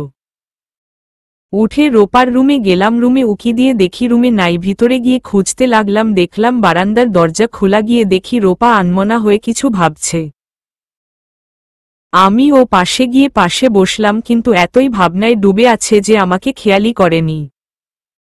কিছু বলতে যাব, কিন্তু রূপার মুখের দিকে তাকিয়ে আমি অন্য জগতে হারিয়ে গেলাম। চাঁদের আলো মুখের উপর পড়ে আছে, আর রূপা কিছু নিয়ে গভীরভাবে চিন্তা করছে। একটু পর পর কপাল কুঁকচাচ্ছে, দেখতে অনেক মায়াবী লাগছে। মনে হচ্ছে সারা জীবন দেখলেও এই দেখা মিটবে না। হঠাৎ রূপার ডাকে ধ্যান ভাঙল। রূপা, কি হয়েছে? আপনি এখানে কি করছেন? আর এভাবে তাকিয়ে আছেন কেন? রাজ, না মানে আসলে। রূপা, কি হলো? এমন আমতা আমতা করছেন কেন? আপনি না বলে কোনো মেয়েদের দিকে তাকান না তো, এখন আমার দিককে তাকিয়েছিল। নিজেকে তো খুব ভদ্র বলেন, মেয়েরাই আপনার দিকে তাকিয়ে থাকে। রাজ, থাকেই তো, তোমাকে আমি প্রমাণ করে দেখাবো। আর আমি তোমার দিকে তাকিয়েছিল কারণ তোমার মুখে একটা মশা বসেছিল, আর এসেছি কারণ তোমার জন্য আমি আম্মুর কাছে বকা খেয়েছি। তুমি নিজের জন্য ড্রেস কিনোনি কেন? আর আমার জন্য ইবা এনেছো কেন? আমার কি ড্রেসের অভাব? রূপা, আমার জন্য এনেছি তো 2টা। আর আমার স্মৃতি ফিরে আসলে তো চলেই যাব, এত ড্রেস কিনে কি হবে? রূপার মুখে চলে যাওয়ার কথা শুনে কেন জানি বুকের ভিতরে একটা চাপা কষ্ট অনুভব করলাম। কিন্তু কেন? রূপা তো ঠিকই বলেছে, একদিন তো চলে যেতেই হবে ওর আপনজনদের কাছে। আমার কেন কষ্ট হচ্ছে? রূপা, কি হলো? কোথায় হারিয়ে গেলেন? রাজ, কিছু না। তোমার কি কিছু মনে পড়েছে? রূপা, না, মনে করতে গেলেই মাথায় প্রচণ্ড ব্যথা করে। রাজ, এত চেষ্টা করো না, নিয়মিত ঔষধ খেলে একাই মনে পড়ে যাবে। তাহলে আর তোমার কোনো কষ্ট হবে? আচ্ছা বলো, তোমার কি লাগবে? আমি আবার কাল গিয়ে এনে দেব। রূপা, কিছু লাগবে না, এগুলোতেই হবে। রাজ, না, আনতে হবে, তুমি বলো, নয় আমি একাই আনব। অনেক বলে ও রূপা রাজি করাতে পারলাম না। পরদিন আমি একাই গিয়ে ড্রেস নিয়ে আসি। এতে আরেক ঝামেলা হয়, আমি সব জিন্স, শার্ট, টপস ইত্যাদি নিয়ে আসি। এগুলো রূপা পরবে নাকি মুশকিলে পড়লাম। কিছু লম্বা টপস এনেছিলাম, ওইগুলো নিয়েছিল। দেখতে দেখতে 1 মাস চলে গেছে। এই কয়েকদিনে রূপা আমার সাথে অনেক কোলজ হয়ে গেছে। এখন তুমি করেই আমার ডাকে সমস্ত বিষয়ে আমার সাথে শেয়ার করে। ও যে এই পরিবারের কেউই ছিল না, তা কারোরই মনেই হয় না আমাদের পরিবারের একজন সদস্য হয়ে গেছে।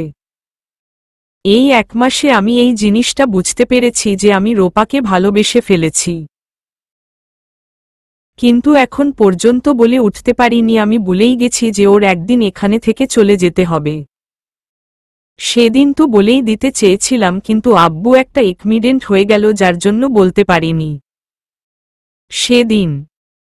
রাজ, রূপা, তাড়াতাড়ি করো, এত সময় নিয়ে মেয়েরা কি এমন সাজে? আল্লাহ জানে। আমাকে দেখো কত তাড়াতাড়ি রেডি হয়ে গেছি। নিচে বসে আছি, কিন্তু রূপার আসার নামও নেই। তাই আমি উপরে গেলাম, আর গিয়ে দেখি ম্যাডাম এখন ওর ড্রেস নিয়ে বসে আছে। আমাকে দেখেই জিজ্ঞেস করল, রূপা, দেখো না, কোনো ড্রেস পরলে আমাকে বেশি ভালো লাগবে, বুঝতে পারছি না।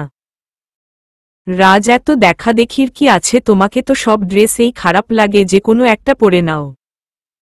এই কথা বলার জন্য আমাকে কি মারটাই না দিয়েছিল আর বলেছিল, রূপা খারাপ লাগলেও আমার দিকেই তাকাবে, অন্য কোনো মেয়ের দিকে তাকালে মেরে ফেলব। রাজ, আচ্ছা তাই, কিন্তু তুমি তো আমাকে ছেড়ে চলে যাবে, তখন তো অন্য কারো দিকেই তাকাতে হবে, তাই না? রূপা, চলে যাব মানে কি? আমি কেন চলে যাব? সারা জীবন তোমার কাছেই থাকব। রাজ, এখন বলছো যখন তোমার আগের কথা মনে পড়ে যাবে তখন আমাকে দেখলেও চিনবেই না। বলবে কি তুমি আমি তোমাকে চিনি না? রূপা, সত্যি যদি এমনটা হয় তাহলে আমি আর ঔষধ খাবো না, তাহলে তো আর তোমাকে কখনো বলবো না, তাই না? এই কথা বলে অনেক কেঁদেছিল। আমি মজা করার জন্য বললে ও ভয় পাচ্ছিলাম কথাটা বলে, সত্যি যদি এমনটা হয়। সেদিন এটাও বুঝেছিলাম রূপা ও আমাকে ভালোবাসে, একদিকে অনেক খারাপও লাগছে, অন্যদিকে ভালোও লাগছিল। আর যাওয়ার হয় নাই, তার আগেই আব্বু কথা কানে আসে আর সব উল্টো পাল্টে যায়। এখন আব্বু সুস্থ, রূপা অনেক সেবা যত্ন করেছে, আমি অফিসেও যাই শুধু মায়ের রূপা জন্য।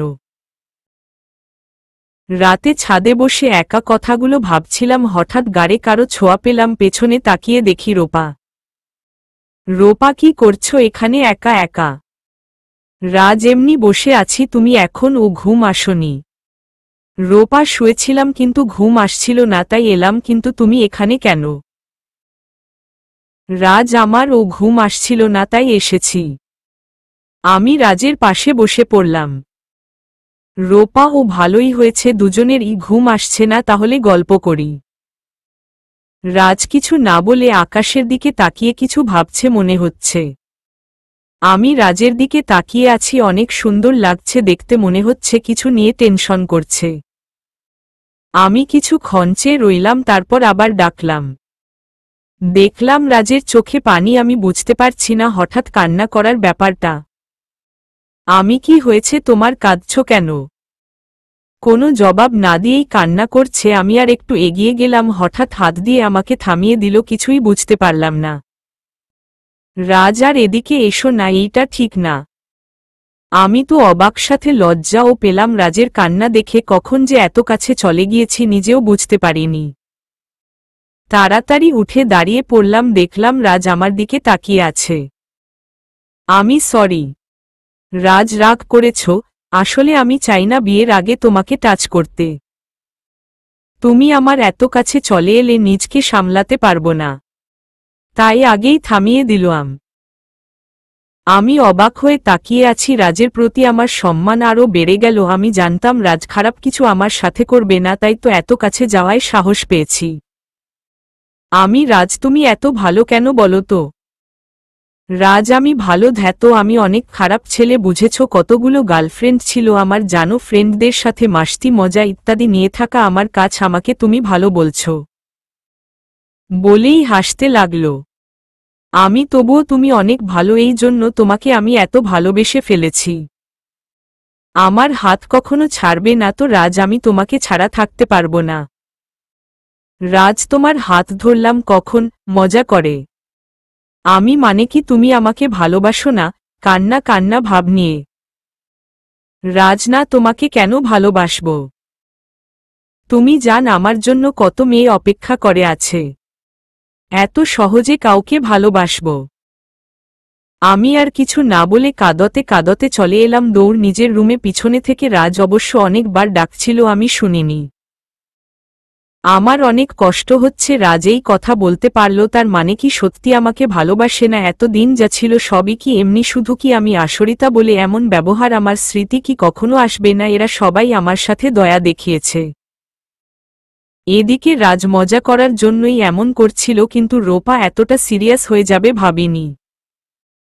নিচে এসে দেখলাম দরজা বন্ধ। থাক, এখন শুয়ে কাল ঘুরতে নিয়ে যাব, আর কালই আমার ভালোবাসার কথা বলে দেব। পরদিন সকাল থেকে রূপার পেছনে পেছনে ঘুরতেছি, কিন্তু রূপা আমার কোনো কথার ওর ও দিচ্ছে না। কি মুশকিলে পড়লাম, আম্মুকে বললাম আর বিকেলে ঘুরতে নিয়ে যাব, তাও বললাম আম্মু যাতে যাওয়ার জন্য রাজি করাই। আম্মু জানে আমি রূপাকে ভালোবাসি, আম্মু ও রাজি আছে তাকে বৌমা মানতে। আমি অফিসে চলে গেলাম, বিকেলে বাড়ি এসে দেখলাম রূপা রেডি হয়ে আছে, অনেক সুন্দর লাগছে ওকে। আমি একবার তাকিয়ে হাতের ইশারায় সুন্দর লাগছে বললাম, তারপর আমি ও রেডি হয়ে আসলাম। নিচে এসে দেখলাম রূপা নাই, মার কাছে জানতে পারলাম গাড়িতে গিয়ে বসে আছে, আমি ও গিয়ে বসলাম। রাজ, এখনো রাগ করে আছো? রূপা চুপ।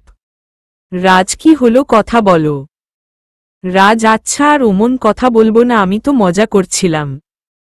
রাজ, কি হলো, কথা বলো না। এই যে দেখো কান ধরছি। কানে হাত ধরে। এবার রূপা হেসেই ফেলল, ও অবশেষে খুশি করাতে পারলাম। সারা রাস্তা অনেক গল্প করতে করতে আসলাম। একটা নদীর পাড়ে আসলাম যাতে মনটা ফ্রেশ হয়। রূপার মুখ দেখেই বোঝা যাচ্ছে ওর মনটা অনেক ভালো হয়ে গেছে, চুপ খোলা রেখেছে, বাতাসে চুলগুলো উড়ছে, মুখে হাসি, দেখতে অনেক মায়াবী লাগছে আমার, ও অনেক ভালো লাগছে ওর মুখে হাসি দেখে। হঠাৎ এমন কি ঘটবে আমি ভাবতেও পারিনি, একটা ছেলে হঠাৎ রূপাকে দৌড়ে এসে জড়িয়ে ধরল। হঠাৎ এখানে এসে এইভাবে নীলাকে দেখব ভাবতেও পারি নাই। 15 দিন হলো দেশে এসেছি, অফিসের কাজ না করেই নীলাকে না পাওয়ার কথা আমার কাছ থেকে সবাই লুকাতে চেয়েছিল, কিন্তু পারেনি। যখন জানতে পারি সেই দিনই দেশে ফিরে আসি। কোথায় কোথায় না খুঁজেছি, কিন্তু কোনো হুদিস মেলেনি। জীবনটা কেমন যেন হয়ে গেছিল। শুধু একটা কথাই মনে পড়েছে, আমি চলে যাওয়ার আগে নীলা বারবার একটা কথাই বলেছিল, আমি যেন না যাই, গেলে নাকি আমরা আলাদা হয়ে যাব। সত্যি তাই হয়েছে। 3 মাসের উপরে চলে গেছে, নীলা হারিয়ে গেছে। 3 মাস ধরে আমরা আলাদা। কিছু দিন ধরে বাড়ি বাইরে বের হয় না। আজ ফ্রেন্ডরা জোর করে এখানে নিয়ে এসেছে। হঠাৎ করে নীলাকে এখানে খুঁজে পাবো ভাবতেও পারিনি। দৌড়ে চলে আসলাম নীলার কাছে, এসেই জড়িয়ে ধরলাম। এতদিন পর দেখা পেয়ে আমি খুশিতে কি করব ভেবে পাচ্ছি না। হঠাৎ অন্য একটা ছেলে রূপাকে জড়িয়ে ধরায় প্রচণ্ড রাগ উঠে গেল। ছেলেটার সাহস কি করে হলো রূপাকে জড়িয়ে ধরায়? রেগে এগিয়ে গেলাম, কারণ আমি একটু পেছনে ছিলাম, কারণ ওর হাসি মুখটা দেখতে চেয়েছিলাম। কিন্তু কিছু শুনে দাঁড়িয়ে পড়লাম। মেহেদী, নীলা, নীলা তুমি এখানে কি করছো? তোমাকে আমি কোথায় কোথায় না খুঁজেছি তুমি জানো, কিন্তু কোথাও খুঁজে পাইনি। কোথায় হারিয়ে গেছিলে? আমি তোমার কথা না রেখে গিয়েছিলাম বলে রাগ করেছ? তোমাকে কথা দিচ্ছি আর কোনো দিন তোমাকে ছেড়ে কোথাও যাব না, তবুও তুমি হারিয়ে যেও না বলে কান্না করতে লাগলো আর পাগলের মতো কিস করতে লাগলো। নীলা ধাক্কা দিয়ে সরিয়ে দিল রূপাকে। নীলা, আর আপনি আমার সাথে এমন করছেন কেন? প্লিজ দূরত্ব বজায় রাখুন আমার থেকে। নীলার কথা শুনে খুব বড় শক খেলাম। এমন করছে মনে হচ্ছে আমাকে চেনে না। মেহেদী, এসব কি বলছো? নীলা, তুমি কি আমার সাথে রেগে আছো? প্লিজ রেগে থাকলেও এখন এমন করো না। তুমি যা শাস্তি দেবে আমি মাথা পেতে নেব, কিন্তু তবুও এসব বল না। রূপা, দেখুন আমি আপনাকে চিনি না, আপনাকে কেন আমি শাস্তি দিব? মেহেদী, কি আমাকে তুমি চেনো না? প্লিজ এখন মজা করো না, আমার অনেক কষ্ট হচ্ছে। রূপা, সত্যি বিশ্বাস করুন আমি আপনাকে চিনি না। মেহেদী, আমাকে তুমি চিনো না? আমি তোমার হাজবেন্ড। কি হয়েছে তোমার? নীলা কথাটা বলেই এগিয়ে গেলাম ধরার জন্য, কিন্তু নীলা পিছিয়ে গেল। নিজেকে বড্ড অসহায় লাগছে। এমন একটা পরিস্থিতির সম্মুখীন হবে কল্পনাও করিনি। ছেলেটার কথা শুনে বড়সড় শক খেলাম। হাজবেন্ড কে এই ছেলে? আর নীলা বাকে? রূপা কি? নীলা, রূপার তো স্মৃতি নাই, তাই চিনছে না। এনি রূপা পরিচিত কেউ? রাতে রাজরুমে বসে আছে, মাথায় হাত দিয়ে এমন করে যে জীবনের মোড় ঘুরে যাবে ভাবিনি। ভালোবাসাকে এভাবে হারিয়ে ফেলব না। রূপা তো বিবাহিত, ও কি কখনো আমার ছিল না? কখনো ছিল না। আমি ওদের মাঝে চলে এসেছি। এত কষ্ট কখনো পাইনি জীবনে, এত কষ্ট আসবে ভাবতেও পারিনি। সেই সময় রূপা রেগে সেখানে থেকে গাড়িতে উঠে বসে আমি ছেলেটার কাছে গিয়ে জিজ্ঞেস করি রূপা ব্যাপারে, আর যা শুনি তাতে আমার পায়ের তলে থেকে মাটি সরে যায়, কারণ ছেলেটা রূপা বড় সবকিছু আমাকে খুলে বলে, প্রমাণ স্বরূপ ছবি ও দেখায়। রূপা, আমি তোমাকে অনেক ভালোবাসি, প্লিজ এই ছেলেটার কথা বিশ্বাস করো। রাজকে আমি চিনি না, ও আমার হাজবেন্ড হতেই পারে না। বলো, ওকে আমি ভালোবাসলে তোমাকে কখনোই ভালোবাসাতে পারতাম না। রাজ, রূপা বুঝার চেষ্টা করো। মেহেদী তোমার হাজবেন্ড তোমাকে অনেক ভালোবাসে, তুমি ও হয়তো বাসতে, কিন্তু তোমার এখন কিছু মনে নেয় বলে এমন করে বলতে পারছো। যখন তোমার স্মৃতি ফিরবে তখন তুমি এর জন্য কষ্টও পাবে, আর তোমার মেহেদীর সাথেই থাকা উচিত। আমি তোমার এখন কার ভালোবাসা, কিন্তু পরে তুমি এই ভালোবাসার জন্য কষ্ট পাবে, নিজকে ধিক্কার দিবে। আমি চাই না আমার জন্য তোমার জীবনে কোনো ভুল সিদ্ধান্ত নাও। রূপা, আমি কিছু শুনতে চাই না। ওই ছেলেকে আমি চিনি না, আর স্বামী হিসেবে ও মানি না। কবে কখন কি হয়েছে আমার তো মনে নেই। আমি কেন থাকব তার সাথে? আমি এখন তোমাকে ভালোবাসি আর তোমার সাথেই থাকতে চাই। তুমি ও তো আমাকে ভালোবাসো বলো। রাজ, না, আমি তোমাকে ভালোবাসি না। আর মনে থাকার কথা, কিছু দিন পর তো তুমি আমাকে ও ভুলে যাবে, তখন এইভাবে আমাকে ও তো অস্বীকার করবে, তাই না? রূপা, রাজ তুমি এত বড় কথা বলতে পারলে আমি তোমাকে ভুলে যাব, তোমাকে যাতে না ভুলতে হয় তাই আমি ঔষধও খাই না। আর কি বললা, ভালোবাসো না? ভালোবাসবে কি করে, এখন তো জেনেছ আমি বিবাহিত, তাই এইভাবে অস্বীকার করছো লাগবে না কাউকে, আমার লাগবে। কথাটা বলেই রূপা দৌড়ে রুমে থেকে বের হয়ে গেল।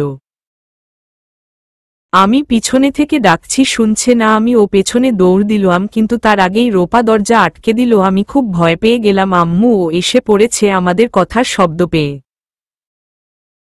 আম্মুকে সব বললাম, আম্মু আমাকে বকলো, আমি আর আম্মু দুজনেই রূপাকে অনেক ডাকলাম কিন্তু কোনো শব্দ পাওয়া যাচ্ছে না। এবার আমি খুব ভয় পেয়ে গেলাম, যদি কিছু হয়ে যায় তখন কি হবে, টেনশনে মাথা খারাপ হয়ে যাচ্ছে, কিছুই ভাবতে পারছি না।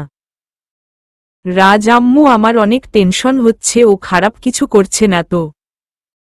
আম্মু তুই শান্ত হ, দরজা ভাঙতে হবে, কোনো সারা শব্দ তো পাচ্ছি না। রাজ, আম্মু আমি ওকে অনেক ভালোবাসি, বিশ্বাস করো, কিন্তু ওর হাজবেন্ড আছে যে ও ওকে অনেক ভালোবাসে, আমার সাথে তার কথা হয়েছে, সে ও অনেক ভালো, আমি কি করে নিজের জন্য তাদের বিয়ে সম্পর্ক ভাঙব বলো? রূপা এখন আমাকে অনেক ভালোবাসে, কিন্তু যখন স্মৃতি ফিরে পাবে তখন আমাকে ভালোবাসার কথা জানলে নিজের প্রতি খারাপ মানে পাবে। আমি চাই আমার জন্য ও কোনো ভুল পথে যাক, আমার ভালোবাসা আমার কাছেই থাক, না বলা হয়ে আমি ওর ফ্যামিলিতে ফিরিয়ে দিতে চাই। বলেই কান্নায় ভেঙে পড়ল রাজ। আম্মু আমার ছেলেটা কত বুঝদার হয়ে গেছে, একসময় এই ছেলে নিয়ে আমি কত চিন্তায় না ছিলাম, কোনো জ্ঞান নাই, আজ তাকে নিয়ে আমার গর্ব হচ্ছে, এমন ছেলে যেন প্রতিটা ঘরে ঘতে হয়। নিজের ভালোবাসা ভুলি দিয়ে সুখে রাখার চিন্তা কয়জনে করতে পারে? রূপা একজন প্রকৃত মানুষকেই ভালোবেসেছে, কিন্তু তোর জীবনটা যে কষ্টে ভরে যাবে, কি করে থাকবি তাকে ছাড়া? রাজ, আম্মু ভালোবাসলেই কি তার সাথে থাকতে হবে? আমি না হয় দূর থেকেই ভালোবেসে যাব। আম্মু এবার দরজাটা ভাঙতেই হবে বলে বাইরে গিয়ে দারোয়ান চাচাকে ডাকে আনলাম। আমি একা ভাঙতে পারবো না, অনেক চেষ্টা করে অবশেষে ভাঙতে সক্ষম হলাম। ভিতরে ঢুকে আমি আতকে উঠলাম, কারণ রূপা মেঝেতে পড়ে আছে, জ্ঞান নাই। আমি দৌড়ে গিয়ে বসে পড়লাম। রূপা, রূপা তোমার কি হয়েছে, প্লিজ কথা বলো, তুমি যা বলবে আমি তাই করব, তবুও কথা বলা। আমি তোমাকে মিথ্যা বলেছিলাম, আমি তোমাকে ভালোবাসি, তুমি আমার সাথেই থেকে তবুও কথা বলো।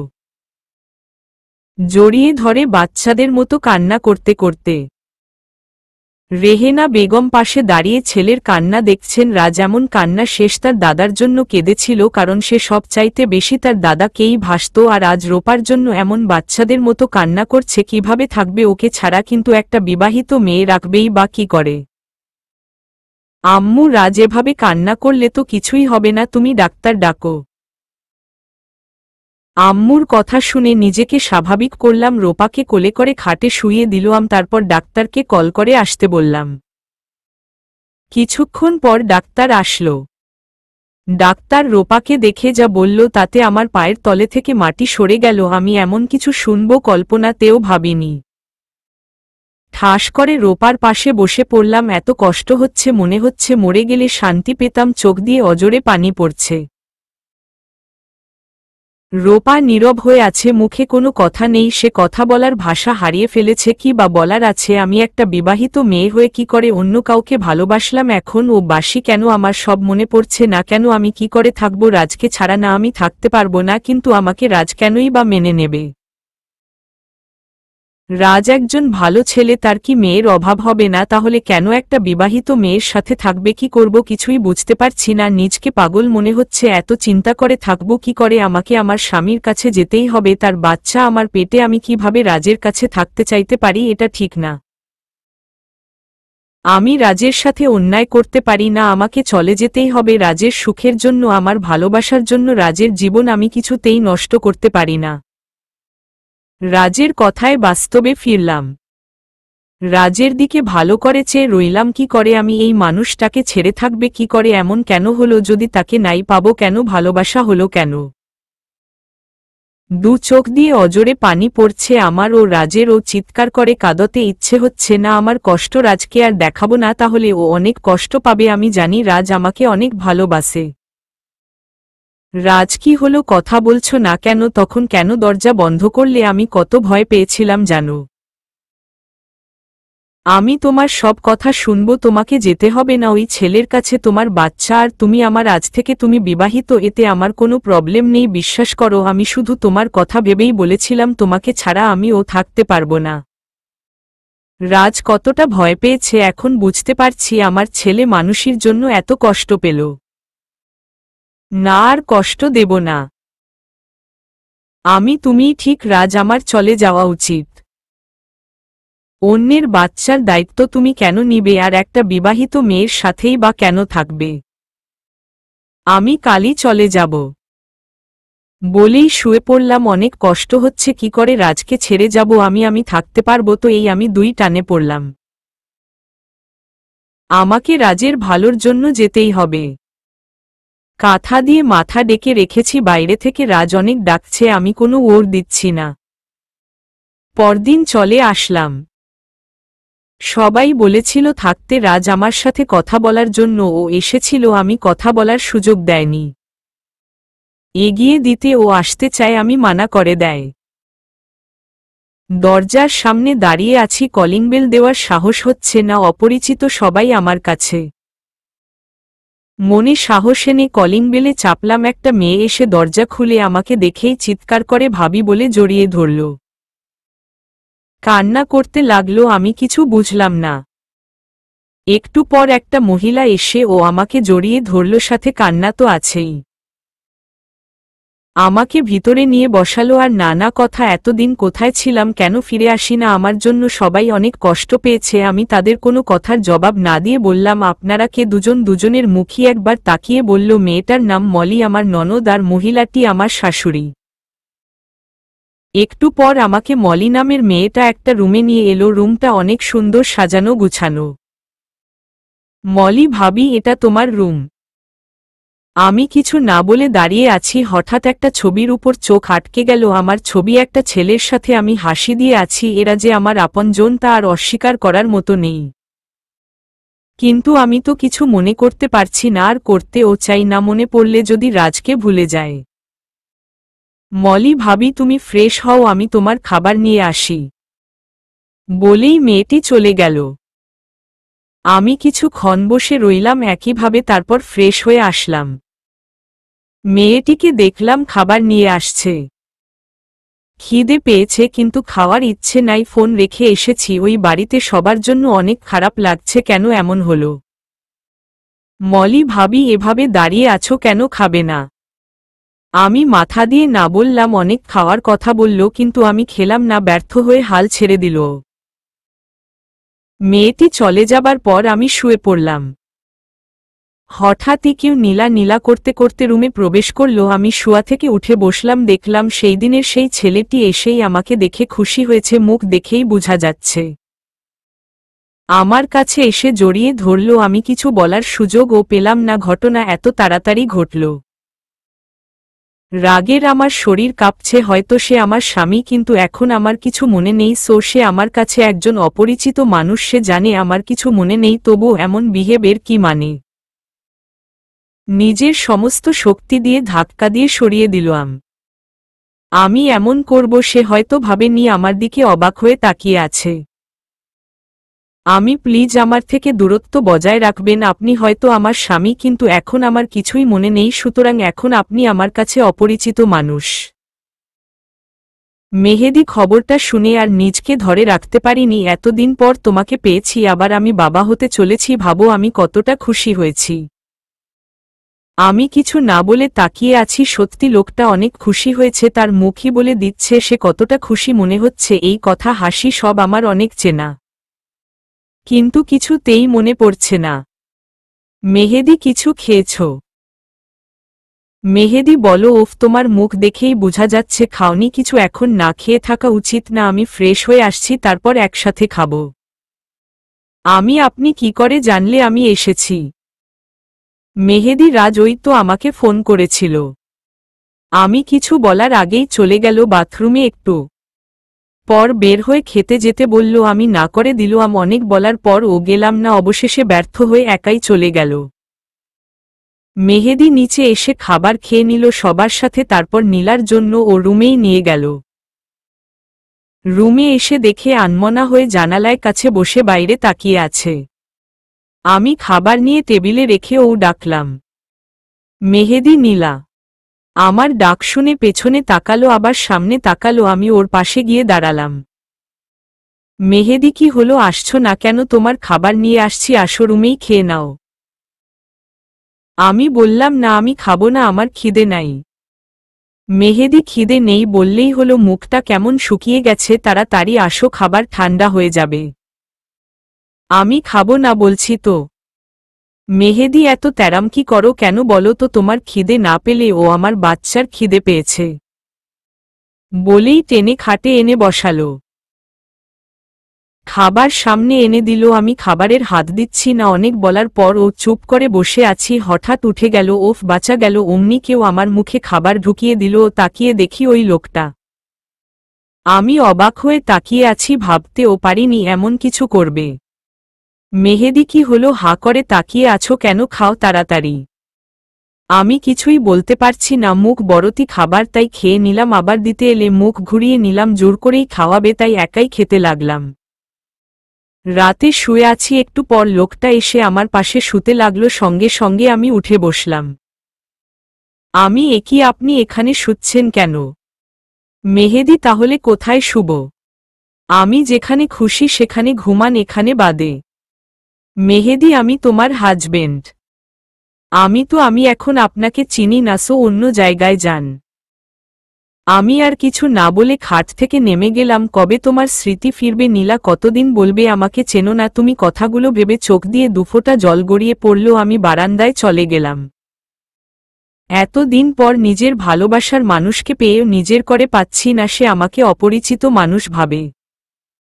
কিছুক্ষণ কাটিয়ে রুমে এসে দেখলাম ঘুমিয়ে পড়েছে। আমি গিয়ে ওর মাথার কাছে বসলাম। কতদিন পর এমন করে দেখতে পাচ্ছি তোমার, তুমি কি আর কোনো দিন আমার ভালোবাসার কথা মনে করতে পারবা নি? কথাগুলো ওর হাত ধরে বলছি। সকালে থেকে উঠে দেখি সকাল হয়ে গেছে, তাড়াতাড়ি সকালের নামাজ পড়ে নেয়। রুমে এসে দেখি নীলা নামাজ পড়ে উঠছে। আমি গিয়ে বলি, মেহেদী, রাজ ফোন দিয়েছিল, কথা বলবে।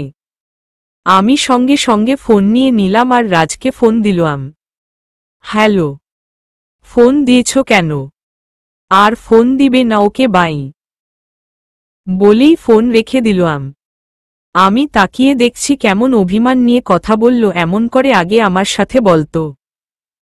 মলি, ভাবি, ভাবি। হঠাৎ মলির ডাক এলো। আমি ফোনটা দিয়ে বাইরে চলে এলাম। নিচে সবাই সাথে বসে আছি। একটা মহিলার সাথে একটা ছেলে এসেছে। আমি যাওয়া মাউই আমাকে কান্না করতে লাগল। আমি কিছুই বুঝতে পারছি না এরা কারা। আমি জিজ্ঞেস করে জানতে পারি এরা আমার মা আর ভাই। আমি মায়াভরা চোখে তাকিয়ে আছি। তারপর বলে ডেকে উঠলাম, এদের আমার প্রথমেই আপন মনে হচ্ছিল। বিকেলে সবাই চলে গেল। এভাবে কেটে গেল এক সপ্তাহ। এই এক সপ্তাহে অনেকবার কল করেছে রাজ আমাকে, কিন্তু আমি রিসিভ করিনি। কিন্তু আরেকটা ব্যাপার, আমার কিন্তু অতটাও খাও লাগেনি তাতে, কেন তা বুঝতে পারিনি।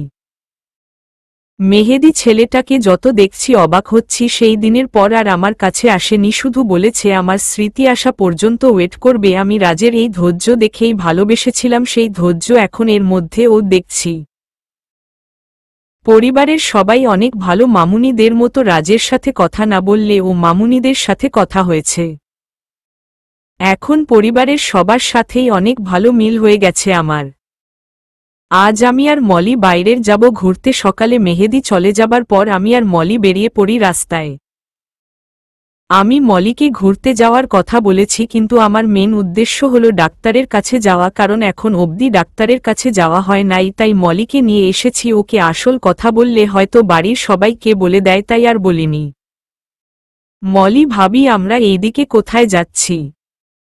আমি ডাক্তারের কাছে। মলি, কেন, কার কি হয়েছে? ভাবি, তুমি কি অসুস্থ? তাহলে বাড়িতে বললে না কেন? আমি, না, অসুস্থ না, কিন্তু এখন পর্যন্ত তো ডাক্তারের কাছে যাওয়া হয় নাই, তাই ভাবছি। মলি, ও তা ঠিক আছে, কিন্তু বাড়িতে সবাইকে বলা উচিত ছিল, ভাইয়াকে বলেছ? আমি, না। মলি ভাইয়াকে বলা উচিত ছিল আচ্ছা তাড়াতাড়ি ফিরে এসে সবাইকে বলবো, কিন্তু আমি আর কিছু বললাম না। হঠাৎ ভাবলাম একবার মামুনির সাথে দেখা করে আসি।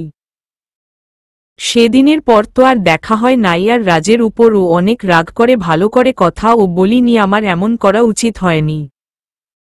রাজ তো আমাকে ভালোবেসে কষ্ট পাচ্ছে, কিন্তু আমি তো এখন ভালোই আছি। হ্যাঁ, প্রথম প্রথম অনেক খারাপ লাগতো, আস্তে আস্তে তা চলে যাচ্ছে। এখন সেই মাটা মেহেদির উপর পড়ছে। সে ও ছেলে হিসেবে অনেক ভালো, যা আমি কয়েকদিনে বুঝতে পেরেছি। একদিন বলার পর আর আমাকে টাচ করে নিয়ে আলাদা শুয়েছে। অনেক সেবা যত্ন ও করেছে, না খেতে চাই জোর করে খাইয়ে দিছে। একদিন রাতে প্রতিদিন আমার আগেই ঘুমিয়ে পড়ে আমি একবার তাকিয়ে নিজের ও শুয়ে পড়েছি, কিন্তু কেন জানি ঘুম আসছে না, তাই জেগে চোখ বন্ধ করে আছি।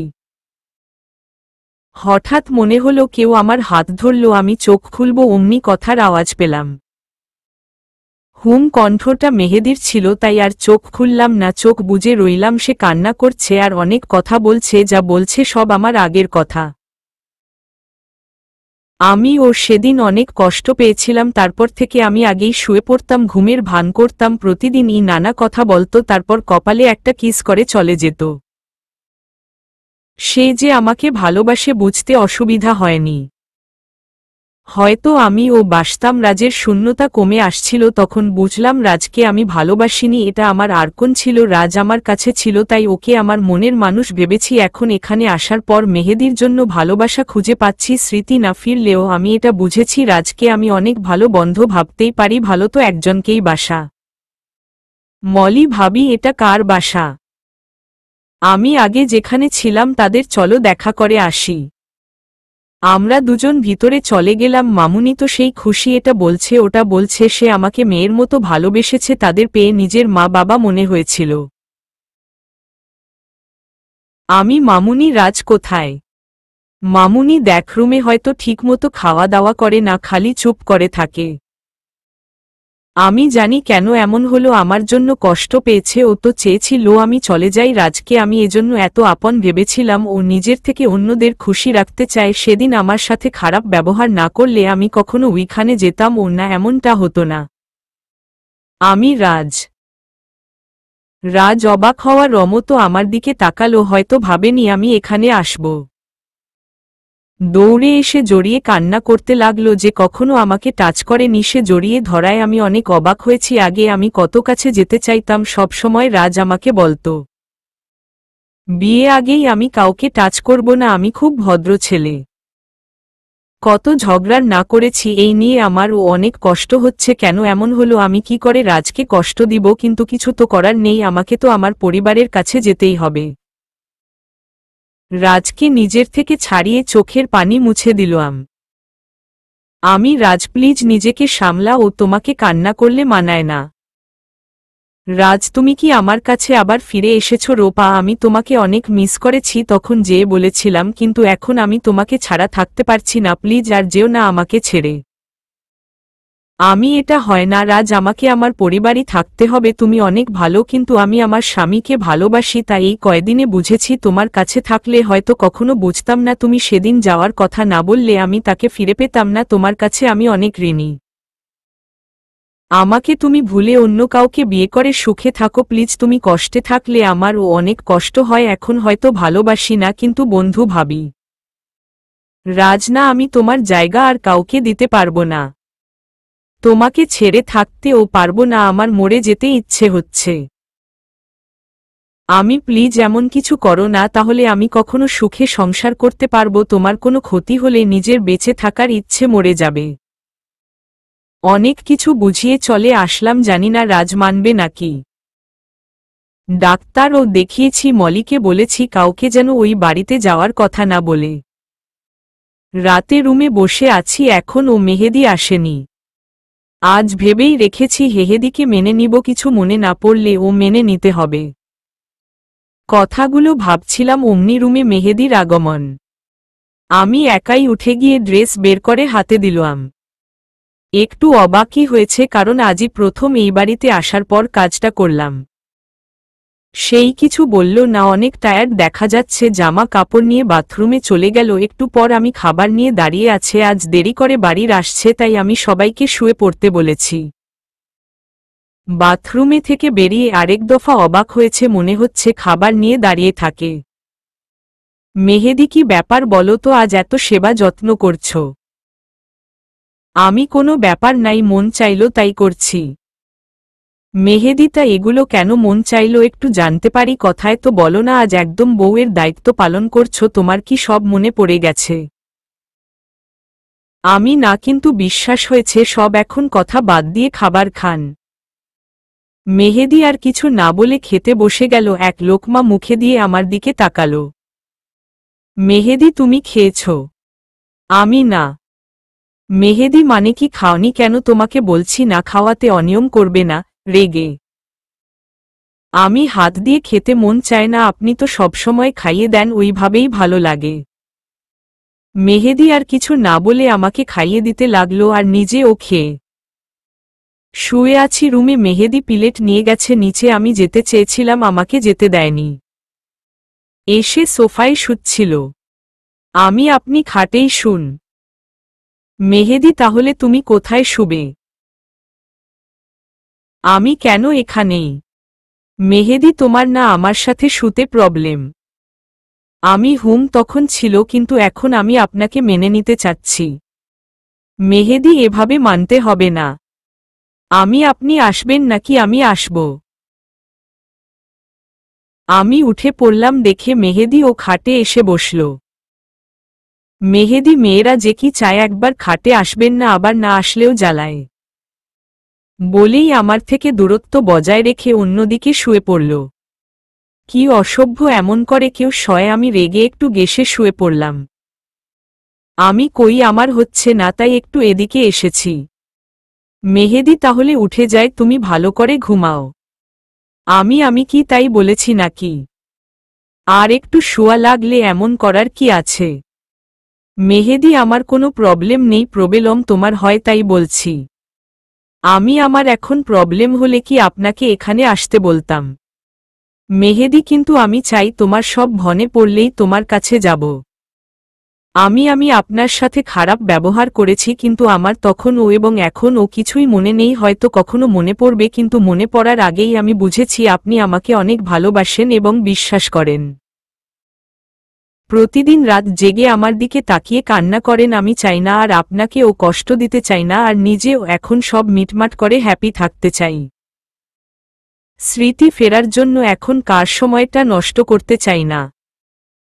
মেহেদি, সত্যি আমি তোমাকে অনেক ভালোবাসি নীলা, তোমার স্মৃতি আসার আগেই যে তুমি আমায় মেনে নেবে সত্যি বিশ্বাস করতে পারিনি, এখন সত্যি মনে হচ্ছে আমাদের ভালোবাসা কিন্তু কিছু দিনের হলেও বিশ্বাসটা অনেক, তাই তো আবার তোমাকে আমি ফিরে পেয়েছি, আমি অনেক খুশি এখন।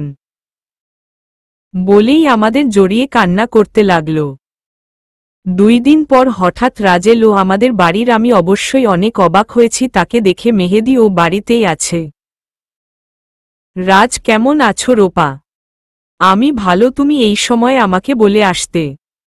রাজ, এমনি শেষবারের মতো তোমাকে দেখতে আসলাম, আর কখনো দেখা হবে নাকি জানি না তো। মানে শেষবারের মতো দেখবে কেন? রাজ, আমি আমেরিকা চলে যাচ্ছি। আমি কেন? অবাক হয়ে।